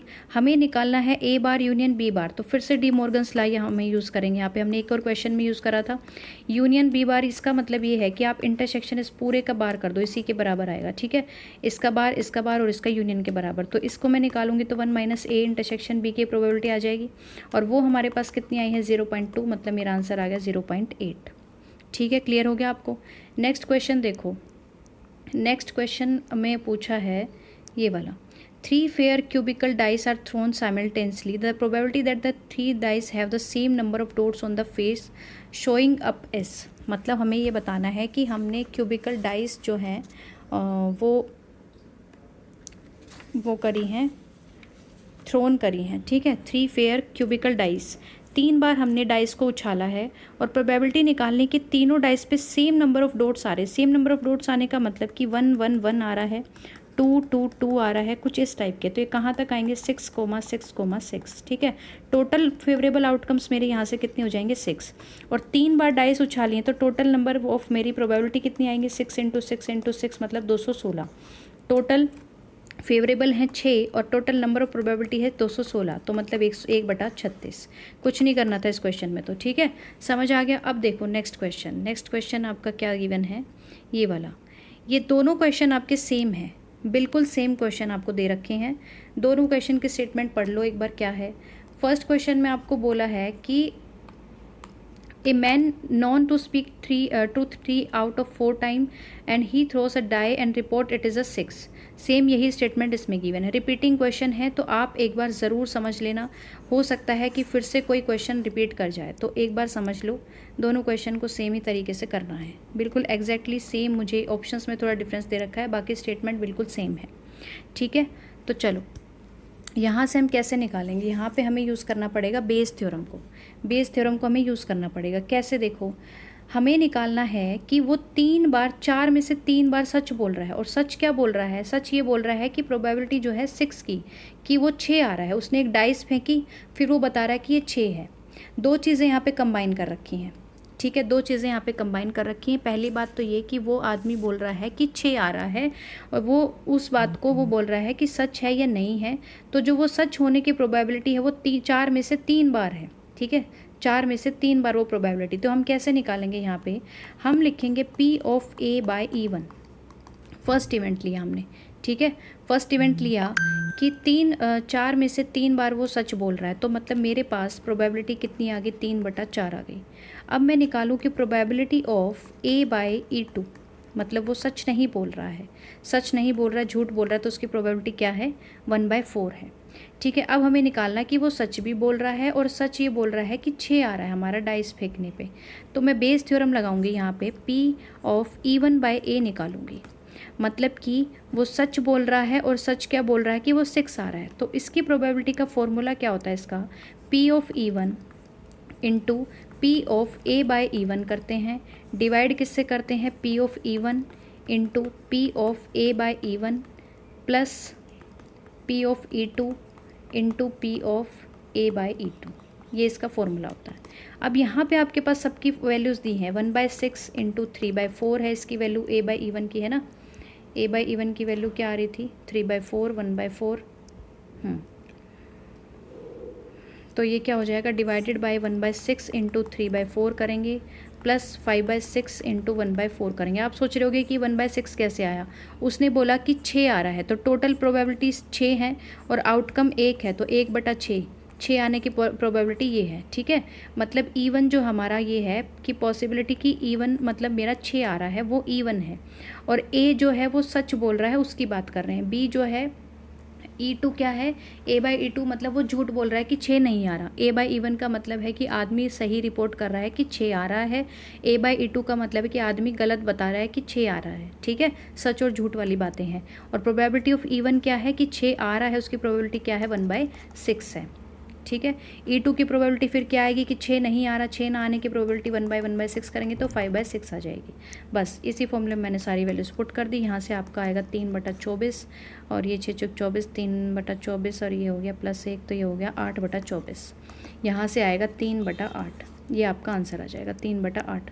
ये जो आपके प्रोबेबिलिटी के क्वेश्चन है ना, मैं सच कहूँ तो आप इनके आंसर भी याद कर लेना, क्योंकि ये रिपीटिंग मोड पे चल रहे हैं स्टैटिस्टिक्स वाले। बस ये याद रखना कि स्टेटमेंट क्या थी, ठीक है।